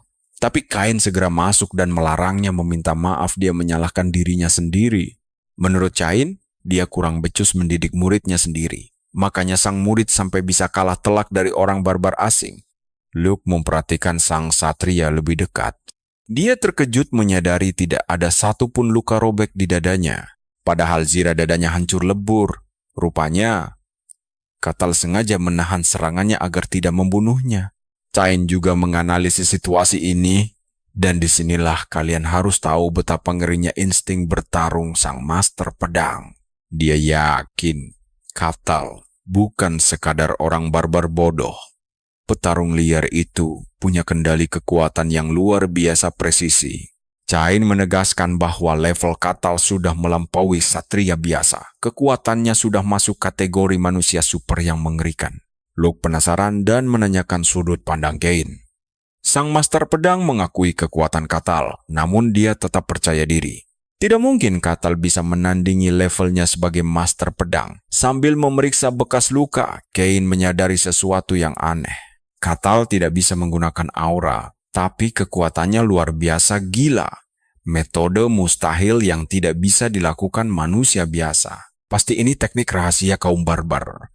Mendengar itu, Luke langsung menjelaskan bahwa Katal berasal dari padang salju. Cain sempat mengira Katal adalah monster heteromorph, tapi dia langsung menepis dugaan itu karena Katal masih berbelas kasih.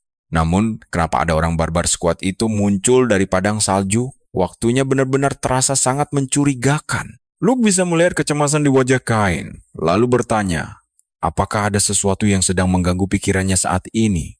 Tentu saja ada masalah. Namun, Cain meminta Luke tidak cemas dan berjanji akan menceritakannya lain waktu saja. Cain meyakinkan bahwa ini bukan hal mendesak. Dia lalu bertanya apakah sang petarung barbar masih ada di wilayah mereka. Luke mengangguk. Cain pun memutuskan untuk turun tangan langsung demi menguji seberapa besar kekuatan yang dimiliki Katal sebenarnya. Sementara itu, Katal menerima hadiah yang dijanjikan setelah duel selesai. Luke juga memberinya kebebasan penuh di wilayahnya.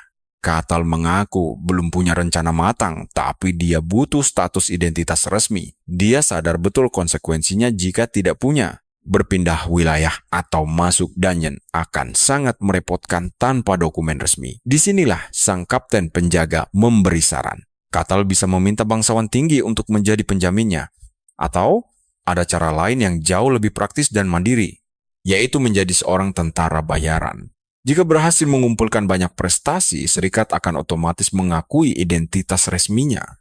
Namun, kapten memperingatkan bahwa Katal hanya akan dianggap sebagai pesuruh biasa jika pangkat tentara bayarannya masih sangat rendah. Dia mengira Katal bakal memilih opsi mencari sponsor bangsawan demi kemudahan, tapi keputusan sang barbar justru sangat mengejutkan. Katal malah memilih jalan tersulit dengan menjadi tentara bayaran. Gila sih, kalian pasti tidak menduga keputusan nekat ini. Membunuhi monster dan mengambil misi berbahaya? Jelas saja Katal sangat tertarik. Dia langsung bertanya di mana letak serikatnya. Kapten segera menunjukkan arah ke serikat tentara bayaran. Meski terdengar keren bagi orang awam, kenyataannya sangatlah suram. Mereka berada di kasta terbawah. Sering mati konyol di dalam dungeon dan dipaksa melakukan pekerjaan paling kotor. Akibatnya, lingkungan kelas bawah ini selalu dipenuhi kekacauan dan aroma tak sedap. Di dalam aula serikat saja misalnya. Dua tentara bayaran sedang asyik baku hantam sementara rekan-rekan mereka malah menonton dengan santai tanpa peduli. Alih-alih melerai pertarungan itu, mereka justru sibuk memasang taruhan. Di sudut lain, sang resepsionis bernama Rosa terus mengeluh kesal. Dia muak karena pendaftar belakangan ini hanya berisi sampah tak berguna. Contohnya saja, si Tiranis dan Hayes ini. Rosa sangat berharap ada satria tampan yang tiba-tiba datang mendaftar, dan sepertinya doanya hari ini langsung dikabulkan takdir. Namun yang muncul bukanlah satria tampan dambaan, melainkan sosok raksasa Katal. Kehadiran sang barbar seketika membuat seisi ruangan membeku. Dua orang bodoh yang tadi bertarung pun langsung menghentikan adu jotos mereka. Katal berjalan tenang menuju meja Rosa. Dia dengan santai berkata ingin mendaftar sebagai tentara bayaran. Rosa gemetar hebat menghadapi aura menakutkan di depannya. Dengan sisa keberaniannya, dia bertanya, mengapa pria menakutkan itu ingin bergabung? Katal menjawab bahwa dia hanya butuh status identitas resmi. Rosa mengingatkan bahwa dia harus mengumpulkan segudang prestasi untuk naik pangkat. Katal tersenyum dan berkata tidak masalah. Resepsionis itu kemudian menanyakan nama dan umurnya. Katal hanya menyebutkan nama karena dia sendiri tidak tahu berapa usianya saat ini. Tanpa banyak tanya, Rosa langsung mengisi formulir pendaftaran dan menuliskan perkiraan umur yang paling pantas untuk Katal. Rosa pun menyerahkan lencana tentara bayaran kepada Katal sambil berpesan agar tidak menghilangkannya. Tanpa membuang waktu, Katal langsung meminta daftar misi yang tersedia agar bisa segera mulai. Tapi Katal malah dibuat terkejut saat Rosa menyodorkan daftar misi peringkat F untuknya. Isinya cuma tugas receh seperti mencari tanaman herbal, membersihkan ruang bawah tanah, patroli malam, dan misi sejenisnya. Rosa menjelaskan kalau Katal harus menyelesaikan misi peringkat F dulu untuk naik tingkat. Perempuan itu gemetar saat bicara karena takut Katal bakal mengamuk. Tapi di luar dugaan, Katal malah langsung memilih salah satu tugas tersebut. Katal berkata bahwa dia memilih misi mencari tanaman herbal. Lalu bertanya di mana tempat untuk mencarinya. Rosa pun memberitahu kalau Katal harus pergi ke luar desa, lalu menunjukkan gambar tanaman herbal yang harus dicarinya. Katal menerima gambarnya. Dia langsung pergi dengan penuh semangat untuk menuntaskan tugas tersebut. Rosa dibuat heran melihat betapa santainya sikap Katal itu. Tak lama kemudian, Katal tiba di lokasi pencarian dan menyadari kalau tanaman herbal tersebut berguna untuk mengobati luka. Tanpa mengeluh sedikit pun, Katal memetik tanaman itu dengan riang. Dia pun kembali ke aula guild 1 jam kemudian dengan kantong penuh tanaman herbal. Rosa dibuat melongo karena Katal membawa pulang hasil yang sangat melimpah, bahkan melebihi target. Rosa sempat mengira Katal dikirim untuk merusak ladang tanaman itu, namun pandangannya langsung berubah saat menyadari Katal memetiknya dengan cara yang benar. Dia tidak mencabut paksa tanaman tersebut sampai ke akar-akarnya seperti yang biasa dilakukan tentara bayaran ceroboh lainnya. Rosa pun berterima kasih lalu memberinya 1 koin perak sebagai upah atas kerja kerasnya. Katal menatap koin perak itu, yang sebenarnya bahkan tidak cukup untuk membeli makanan layak, tapi alih-alih marah, dia justru senang luar biasa. Uang pertama hasil kerja kerasnya sendiri. Katal pun langsung tersenyum sangat lebar, dan gurat wajahnya memancarkan kepuasan yang mendalam. Katal berkata pada Rosa bahwa dia sangat puas, lalu meminta misi berikutnya. Rosa benar-benar tidak menyangka Katal akan sebahagia itu hanya dengan upah sekecil itu. Karena hari masih cukup pagi, Katal berniat menyelesaikan sebanyak mungkin misi hari ini. Rosa awalnya mengira Katal adalah pria normal, tapi sekarang dia mulai menangis menyadari kalau Katal ternyata sama anehnya dengan tentara bayaran lain yang pernah dia rekrut. Katal pun lanjut menyelesaikan tugas-tugas remeh dan menghabiskan daftar misi satu persatu. Dia mendatangi seorang wanita untuk membantu membersihkan gudang. Wanita itu sempat gemetar melihat kedatangan Katal yang menyeramkan, tapi Katal mengabaikan ketakutannya dan langsung bekerja. Setelah selesai membantu wanita itu, dia langsung tancap gas ke tugas berikutnya, menyapu jalanan. Tanpa ragu, dia langsung mengambil sapu dan mulai bekerja. Tanpa disadari, aksinya diawasi oleh Kain yang kebingungan melihat Katal mau melakukan pekerjaan seremeh itu. Dia tahu Katal sangatlah kuat, hanya dengan menunjukkan sedikit kekuatannya saja, Katal bisa hidup sangat mewah. Dia bahkan sanggup mengubah peta kekuatan militer suatu kerajaan. Tapi dia malah memilih tugas receh. Nah, yang bikin Cain makin heran, Katal ngerjain tugas itu dengan penuh gairah. Setelah seharian bekerja keras, Katal menerima upahnya sebesar 15 koin perak. Katal menerimanya dengan senang hati, sambil berjanji pada Rosa kalau dia akan kembali besok untuk bekerja lagi. Keesokan harinya, Katal menyadari kalau semua orang terus-menerus menatap ke arahnya. Bahkan anak kecil langsung menangis ketakutan saat melihat Katal. Dia pun melangkah ke perpustakaan. Saat dia masuk, petugas perpustakaan langsung gemetar ketakutan. Katal meminta izin membaca, lalu petugas itu menyodorkan beberapa buku menarik. Rupanya, Cain diam-diam membuntutinya sambil ekstra waspada agar kehadirannya tidak disadari oleh Katal. Pria itu bersembunyi di balik rak buku untuk mengintip aktivitas Katal. Dia heran setengah mati kenapa seorang barbar yang terkenal kasar dan biadab malah membaca buku. Katal membuka beberapa buku sejarah dan mengetahui kalau kekaisaran memenangkan pertempuran besar 5 tahun lalu. Sejak saat itu, kekaisaran menjadi sangat dominan dan sukses menjadikan kerajaan Barkin sebagai wilayah jajahan mereka.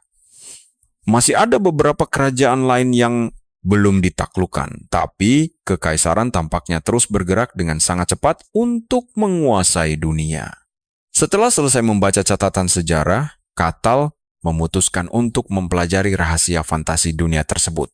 Dunia ini ternyata memiliki terowongan kurcaci yang dipenuhi oleh biji tambang sangat berharga. Ada juga Pizarapia, desa para peri, serta Lagamria yang merupakan kota langit tempat tinggal kaum surgawi. Buku itu juga menyebutkan kalau wilayah Elodo adalah rumah para elf, tapi belum pernah ada manusia yang berhasil menemukannya. Hal itu persis seperti perkataan Marseria tempo hari, dan kini dia punya kemampuan untuk pergi ke sana kapan saja. Saat itulah Katal menyadari keberadaan tempat misterius lain seperti padang salju putih. Daerah-daerah itu adalah wilayah iblis yang sangat membenci kedatangan manusia.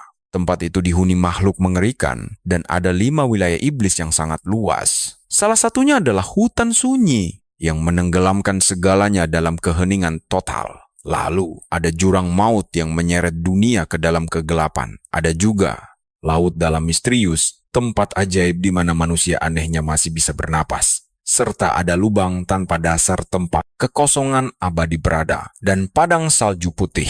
Makhluk-makhluk yang mendiami wilayah iblis ini sering disebut sebagai kaum luar. Mereka sangat aneh, sekaligus sangat kuat, tapi untungnya mereka tidak bisa menyeberang ke dunia manusia.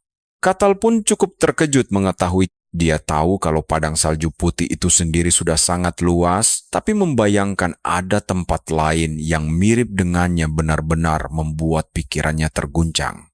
Setelah mengumpulkan semua informasi yang dia bisa, Katal pun berdiri untuk pergi. Dia berterima kasih kepada resepsionis yang di dalam hatinya justru merasa sangat lega karena Katal akhirnya pergi juga. Katal langsung kembali ke aula serikat untuk menanyakan kepada Rosa apakah ada tugas untuk hari ini. Rosa dengan senang hati memberikan lembar tugas hari itu kepadanya. Sementara itu, Kain rupanya masih terus mengawasi gerak-gerik Katal dan sekarang dia menganggap pemuda itu sebagai orang yang sangat aneh. Cain pun memutuskan jalan terbaik untuk mengenalnya adalah dengan menemuinya secara langsung nanti. Langsung. Malam harinya, saat Katal sedang dalam perjalanan pulang, dia mendadak dihadang oleh Cain. Tapi Katal sama sekali tidak terlihat terkejut, karena dia sudah tahu kalau Cain membuntutinya sepanjang hari. Di sisi lain, Cain sangat terkejut setengah mati, karena dia merasa sudah menyembunyikan Hawa keberadaannya. Dengan aura yang seharusnya membuat dia tidak terdeteksi oleh siapapun. Cain pun kebingungan bagaimana bisa Katal menyadari kehadirannya, padahal orang dengan insting paling tajam sekalipun tidak akan bisa merasakannya. Katal lalu bertanya langsung apa sebenarnya yang diinginkan oleh Cain darinya. Dan sebelum Cain sempat menjawab, Katal sudah langsung menuduh bahwa pria tua di depannya ini adalah seorang penyamun. Katal menunggu sejenak, namun karena tidak ada bantahan dari Cain, dia semakin yakin dengan dugaannya itu.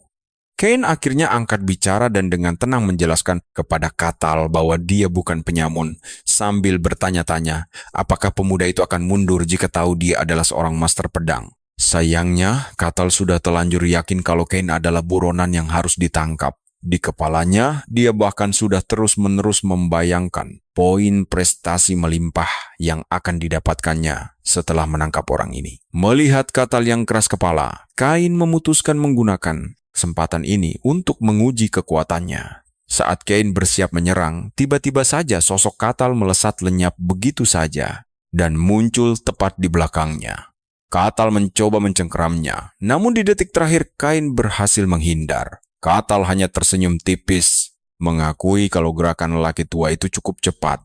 Sebaliknya, Cain justru merasa merinding karena dia hampir saja tertangkap basah. Dia tahu kalau dia bergerak sedikit saja lebih lambat, dia pasti sudah tertangkap. Namun, yang membuatnya lebih heran, Katal sama sekali tidak menggunakan kekuatan aura. Namun gerakannya masih bisa luar biasa cepat. Cain akhirnya memutuskan untuk berhenti mengujinya dan akan mengerahkan seluruh kemampuannya. Cain langsung menerjang maju, tetapi sebelum dia sempat melakukan gerakan apapun, Katal dengan sangat mudah langsung mencengkeram tubuhnya. Cain mencoba memberontak, tetapi dia menyadari bahwa cengkeraman ini terasa sangat tidak biasa, seolah-olah dia sedang terjepit di antara himpitan batu raksasa yang mustahil digerakkan. Cain berteriak kesakitan sambil menggertakkan giginya, menyadari bahwa dia tidak akan bisa menang dalam adu kekuatan fisik murni melawan Katal karena terdesak. Cain tidak punya pilihan selain melepaskan ledakan energinya. Embusan angin kencang yang tiba-tiba ini akhirnya membuatnya bisa terbebas. Namun, Katal sama sekali tidak merasa terancam dan hanya tersenyum melihat teknik luar biasa yang digunakan Cain. Dia bahkan mengejek Cain. Heran mengapa seorang bandit jalanan bisa memiliki teknik bertarung sehebat itu. Cain tentu saja tidak percaya kalau pemuda ini menyamakan wujud mana miliknya dengan teknik penyamun murahan. Cain heran bagaimana Katal masih bisa berdiri tegak, padahal dia baru saja dihantam gelombang mana dahsyat yang sanggup menghancurkan baja padat sekalipun. Bayangkan saja, tidak ada satupun goresan di tubuh Katal, membuat Cain mulai merasa sangat panik, karena belum pernah melihat orang menahan serangan mana murni hanya dengan ketahanan tubuh mereka. Sementara Katal sendiri memutuskan bahwa ini adalah saat yang tepat untuk mengakhiri permainan kecil mereka. Cain bersiap mencabut pedangnya, namun sebelum dia sempat, Katal sudah berada di dekatnya dan menahan gagang pedang itu hanya dengan satu jari saja.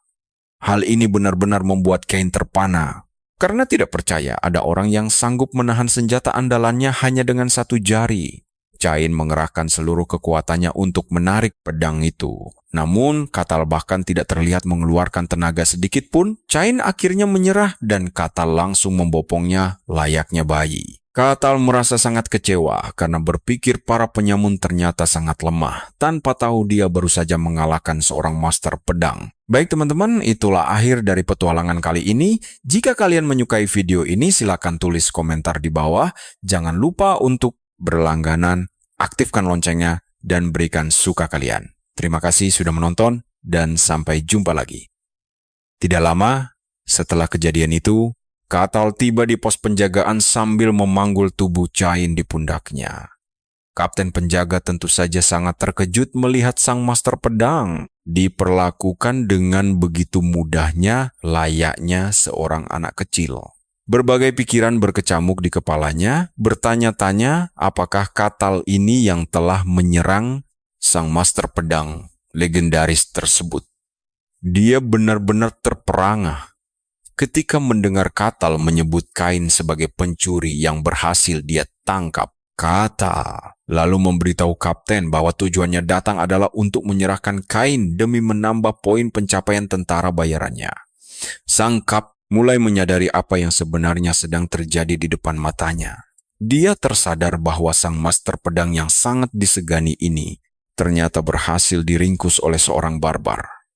Lebih parahnya lagi, Katal menangkapnya dengan cara yang sangat memalukan. Sang kapten mencoba menguasai dirinya kembali dan langsung menegaskan kepada Katal bahwa sosok yang dia bawa itu bukanlah seorang pencuri. Katal tampak sangat kebingungan mendengar pernyataan itu. Kebingungannya semakin memuncak saat melihat sang kapten membungkuk hormat kepada Kain sambil menjelaskan bahwa dia adalah satu-satunya. Katal masih belum paham dan mengira kalau master pedang itu hanyalah sebuah gelar biasa, dituduh sebagai pencuri biasa. Katal langsung mendebat sang kapten, menegaskan bahwa tahanan itu sama sekali bukan seorang master pedang karena dia pernah menyerangnya demi uang. Cain sendiri hanya diam menahan malu karena tidak bisa berkata-kata. Untuk sekadar membela diri saja dia tidak sanggup. Kapten dan Katal pun terus berdebat sengit tentang identitas asli tawanan itu yang menyamar memakai sihir. Setelah berdebat panjang, Katal akhirnya menyadari bahwa Kain memang seorang master pedang. Sang kapten segera pergi melapor pada Luke. Luke benar-benar terkejut setengah mati begitu mendengar Cain dikalahkan oleh Katal. Sekarang, Katal dan Cain duduk satu ruangan sambil membuang muka karena momen memalukan yang baru saja mereka lalui bersama-sama. Luke masuk dan mendapati atmosfer canggung ini. Dia tidak pernah menyangka master pedang andalannya bisa kalah begitu saja. Kenyataan pahit harus diterima Luke. Katal terbukti jauh lebih kuat dan tangguh daripada dugaannya selama ini. Dia mencoba menghibur diri dengan berasumsi pangkat Kain masih tergolong cukup rendah di antara manusia super lainnya. Hal itulah yang membuatnya kalah dengan mudah. Tapi jujur saja, kita semua pasti heran melihat bagaimana Katal bisa melakukannya. Bagaimana mungkin dia bisa mengimbangi puncak ilmu pedang? Luke akhirnya memilih memberi mereka ruang kosong untuk berbicara. Dia pun pamit keluar dari ruangan itu. Sementara itu, Cain merenungi nasibnya dengan perasaan sangat malu. Harga dirinya hancur lebur tanpa sisa. Namun, dia akhirnya mencoba memecah keheningan yang menyiksa di ruangan itu. Akhirnya Cain mulai memperkenalkan diri secara resmi sebagai master pedang, tapi Katal malah mengira itu adalah nama belakangnya. Dia menerangkan bahwa siapapun yang meraih gelar master pedang otomatis akan kehilangan seluruh nama belakang mereka, karena nama itu tidak lagi berguna. Katal lalu penasaran, apakah teknik hebat tadi khusus untuk para master pedang? Cain segera menyangga dugaan itu. Apa yang dilihat Katal sebenarnya bukanlah teknik pedang biasa, melainkan sebuah perwujudan dari energi mistis yang disebut aura. Hal ini seketika membuat Katal sangat tertarik untuk mempelajarinya. Dia bertanya bagaimana cara menggunakannya. Cain membeberkan bahwa Katal harus bisa mengendalikan energi mistis itu terlebih dahulu sebelum mulai mewujudkannya. Katal lalu bertanya apakah energi itu adalah mana. Namun Cain langsung menjelaskan perbedaan mendasarnya. Mistisisme sebenarnya adalah perwujudan murni dari energi gaib itu sendiri. Bagi pendekar pedang, pengolahan kekuatan ini melahirkan aura. Sedangkan bagi penyihir, energi itu menjelma sebagaimana. Katal tersenyum puas menyadari keduanya punya potensi menguasai kekuatan mistis. Tanpa menunggu lama, Katal langsung meminta Cain untuk mengajarinya cara mengendalikan mistisisme karena dia masih sangat baru di dunia ini. Cain terkejut setengah mati mendengarnya. Padahal Katal jelas-jelas jauh lebih kuat. Namun Katal malah mengaku kalau dia sama sekali tidak tahu apa-apa tentang teknik bela diri dan hanya mengayunkan kapaknya secara asal-asalan. Cain pun mencoba mencari sedikit kedamaian dalam hatinya karena tadi dia tidak sempat mencabut pedang kesayangannya. Dia yakin jika memakai pedang, dia bisa menunjukkan pada Katal cara bertarung yang benar. Demi memulihkan harga dirinya yang sudah hancur lebur, Cain akhirnya bersedia mengajarinya. Tapi lucu ya, Katal justru merasa dirinya lemah hanya karena tidak bisa menggunakan pedang biasa. Cain hampir tidak percaya kalau makhluk sekuat Katal menganggap dirinya lemah. Tapi dia memilih mengikutinya saja. Katal pun melanjutkan bahwa Cain pasti punya peluang menang yang jauh lebih besar jika sejak awal memakai pedang. Katal bahkan sangat yakin kalau Cain pasti bisa menang mudah jika memakai senjata. Padahal dalam hati Cain tahu betul bahwa dia tidak akan punya peluang menang melawan kekuatan dahsyat Katal yang sudah dia rasakan secara langsung. Meski begitu, dia tetap berniat kuat memulihkan kehormatannya lewat pelajaran ini. Chain kemudian memulai penjelasannya dengan menekan bahwa jurus pedangnya bertumpu pada manipulasi ilusi dan kenyataan nyata. Dia bertanya apa yang dirasakan Katal saat melawan muridnya. Katal menceritakan tebasan pedang sang satria membelah menjadi 3 bagian. Dan anehnya semua serangan itu terasa sangat nyata. Dari cerita itu, Katal bisa menebak bahwa gaya bertarung Cain lebih mengutamakan teknik presisi dibanding kekuatan fisik semata. Cain membenarkan analisis tersebut, lalu menjelaskan bahwa seni pedang adalah metode untuk menyatukan pedang dengan aura demi mengalirkan mistisisme. Mereka yang mencapai puncak tertinggi itulah yang berhak disebut master pedang. Berhubung Katal masih sangat awam dan mungkin akan kesulitan mencerna semua penjelasan teori yang cukup rumit ini, Cain memutuskan bahwa demonstrasi langsung adalah opsi terbaik. Cain pun langsung mengambil ancang-ancang lalu melancarkan satu tebasan cepat. Tebasan pedang itu seketika membelah menjadi 5 bayangan nyata yang langsung menghantam tanah secara telak. Cain menjelaskan meski tampak seperti ilusi palsu, tekniknya mampu membuatnya nyata. Keunikan ini hanya dimiliki oleh aliran pedangnya. Begitu melihat demonstrasi luar biasa itu, Katal langsung mengeklaim dia juga bisa melakukannya. Mendengarnya, Cain jelas syok dan menganggap ucapan Katal omong kosong. Cain melatih teknik rumit ini sepanjang hidupnya, jadi dia sangat yakin Katal tidak akan bisa menirunya dalam sekali lihat. Menyadari keraguan itu, Katal memutuskan untuk membuktikannya. Katal pun langsung mengeluarkan kapak besarnya yang sangat besar, bersiap mengambil ancang-ancang mantap, lalu bersiap melakukan ayunan dahsyat. Ayunan kapak Katal begitu cepat, menciptakan kerusakan yang jauh lebih dahsyat dibanding teknik pedang Cain. Cain dibuat terpaku menyaksikannya. Dia mencoba menilai situasi sulit ini, dan akhirnya menyadari kalau Katal mungkin saja telah meniru tekniknya hanya dengan mengandalkan kekuatan fisik serta kecepatan yang luar biasa. Cain lalu menegaskan bahwa itu cuma ayunan kapak super cepat, tanpa adanya teknik nyata yang terlibat dalam gerakan brutal tersebut.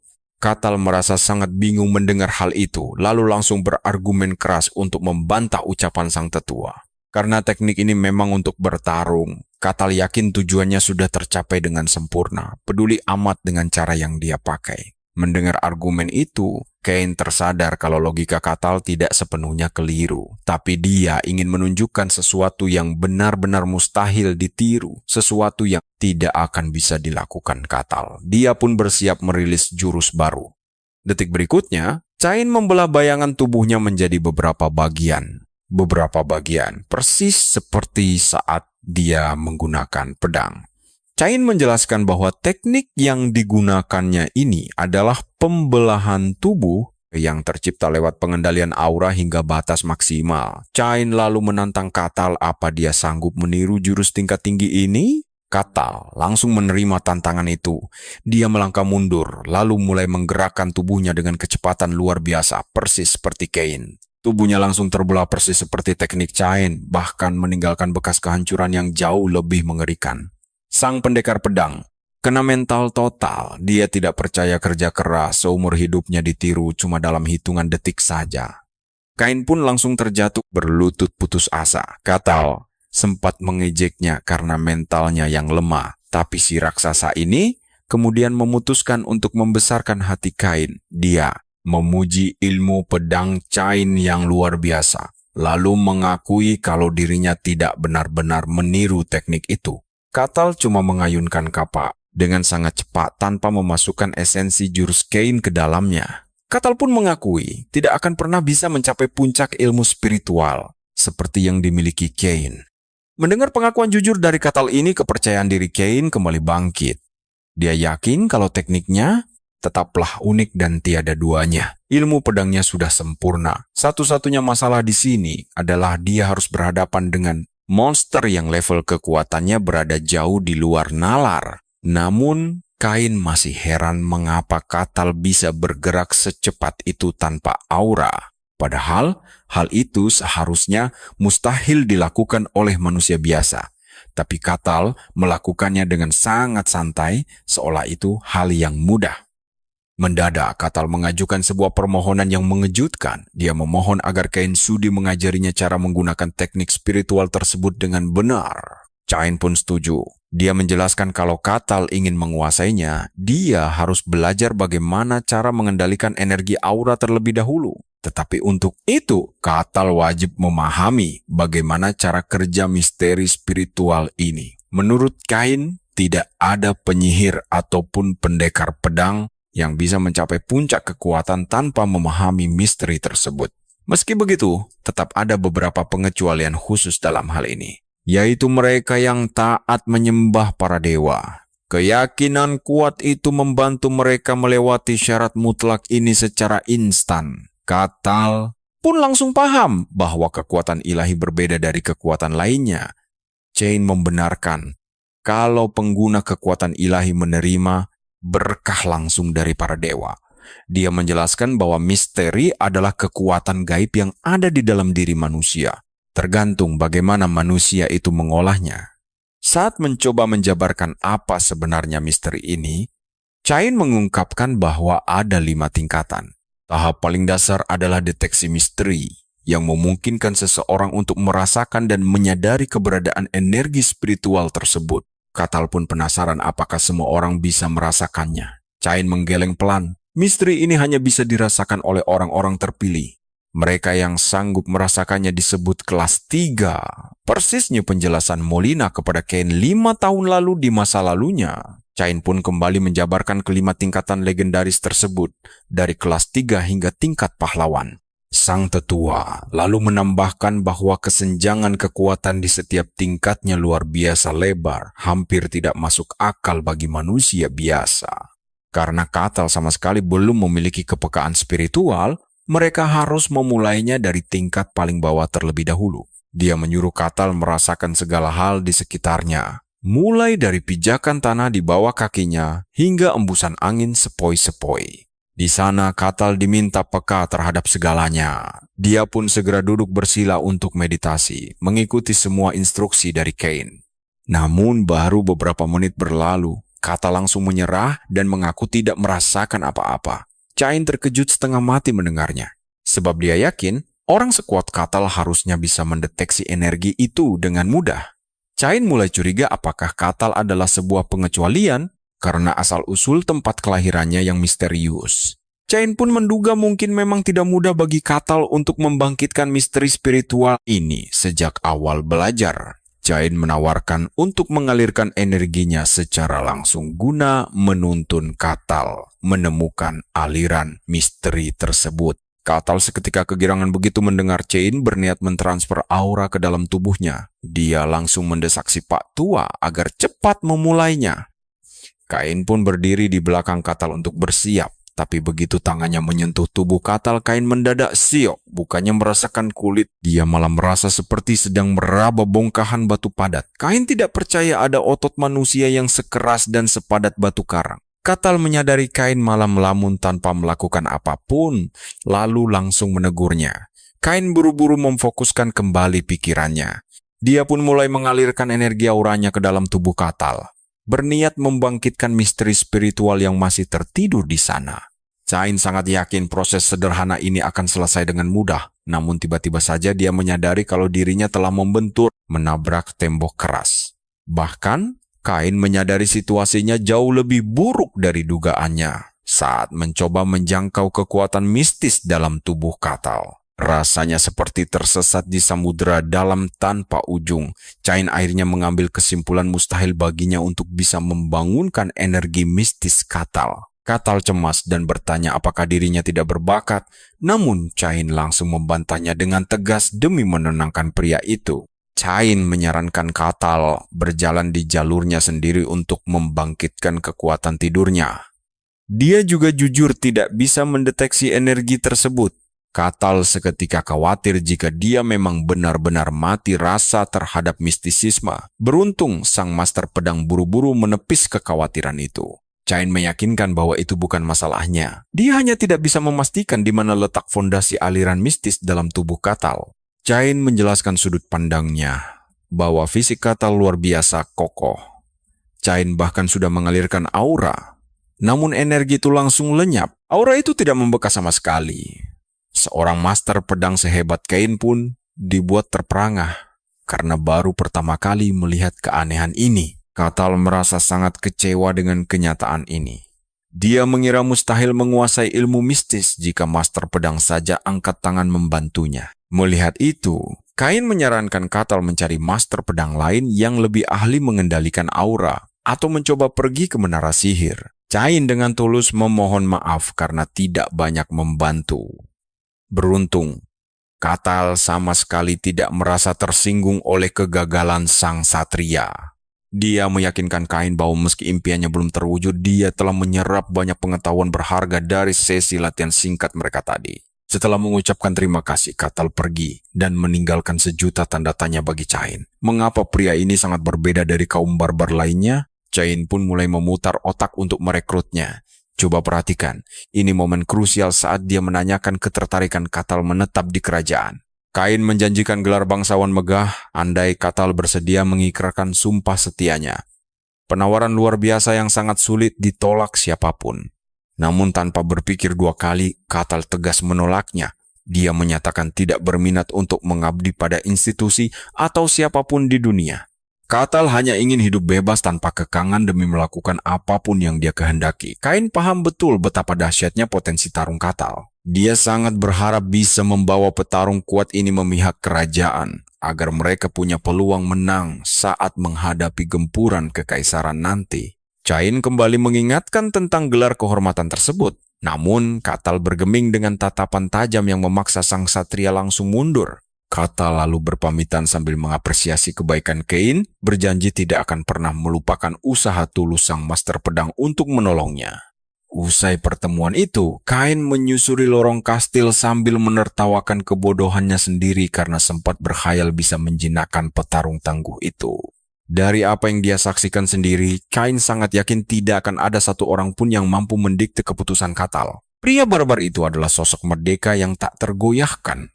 Cain bahkan menduga Katal berpotensi jauh lebih berbahaya bagi dunia luar.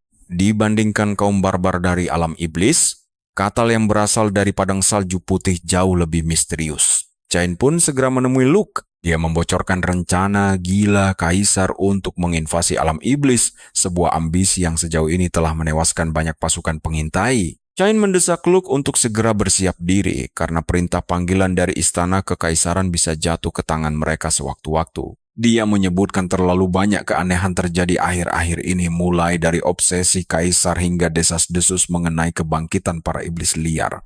Cain juga membeberkan fakta bahwa kemunculan gerbang dungeon baru melesat tak terkendali. Tampaknya dunia iblis perlahan mulai merembes masuk. Ada konspirasi gelap yang tengah berjalan secara senyap. Dan jika situasi ini terus memburuk, umat manusia pasti akan berada dalam bahaya. Seolah belum cukup runyam, kini mendadak muncul pula seorang barbar berkekuatan aneh yang menyusup ke wilayah kekuasaan mereka secara tiba-tiba. Namun setidaknya Luke dan Cain bisa sedikit bernapas lega karena untuk sementara waktu, Katal tidak menunjukkan tanda-tanda sebagai ancaman. Katal kembali menjalani rutinitas hariannya. Namun suatu pagi, dia mulai terusik dan ingin tahu mengapa semua orang selalu memperhatikannya. Dia menarik kesimpulan polos bahwa tatapan aneh itu tertuju padanya hanya karena dia tidak mengenakan pakaian yang pantas. Mengingat semua orang kota berpakaian rapi, sementara dia hanya memakai jubah kulit hewan, Katal mengira mereka menganggapnya orang gila. Lucunya, Katal salah paham total. Dia tidak sadar bahwa ukuran tubuh raksasanya yang mengerikan itulah pemicu utama ketakutan warga sipil. Dia pun memutuskan bergegas menuju sebuah toko busana terdekat untuk mencari setelan baju baru agar penampilannya terlihat lebih beradab. Benar saja, sang pemilik toko nyaris copot jantung dan pingsan ketika sosok barbar bertubuh raksasa itu mendadak melangkah masuk sambil gemetar ketakutan.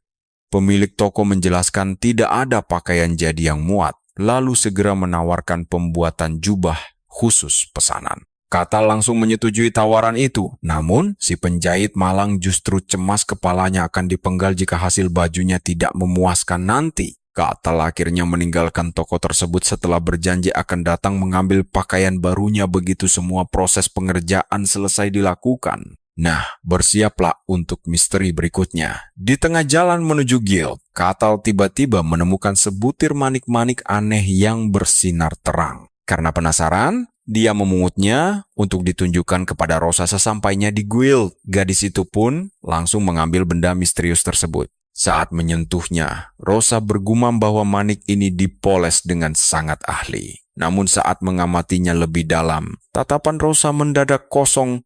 Katal yang menyadari perubahan aneh itu bergegas menepuk bahunya untuk menyadarkannya. Rosa langsung tersentak dan mengaku baik-baik saja.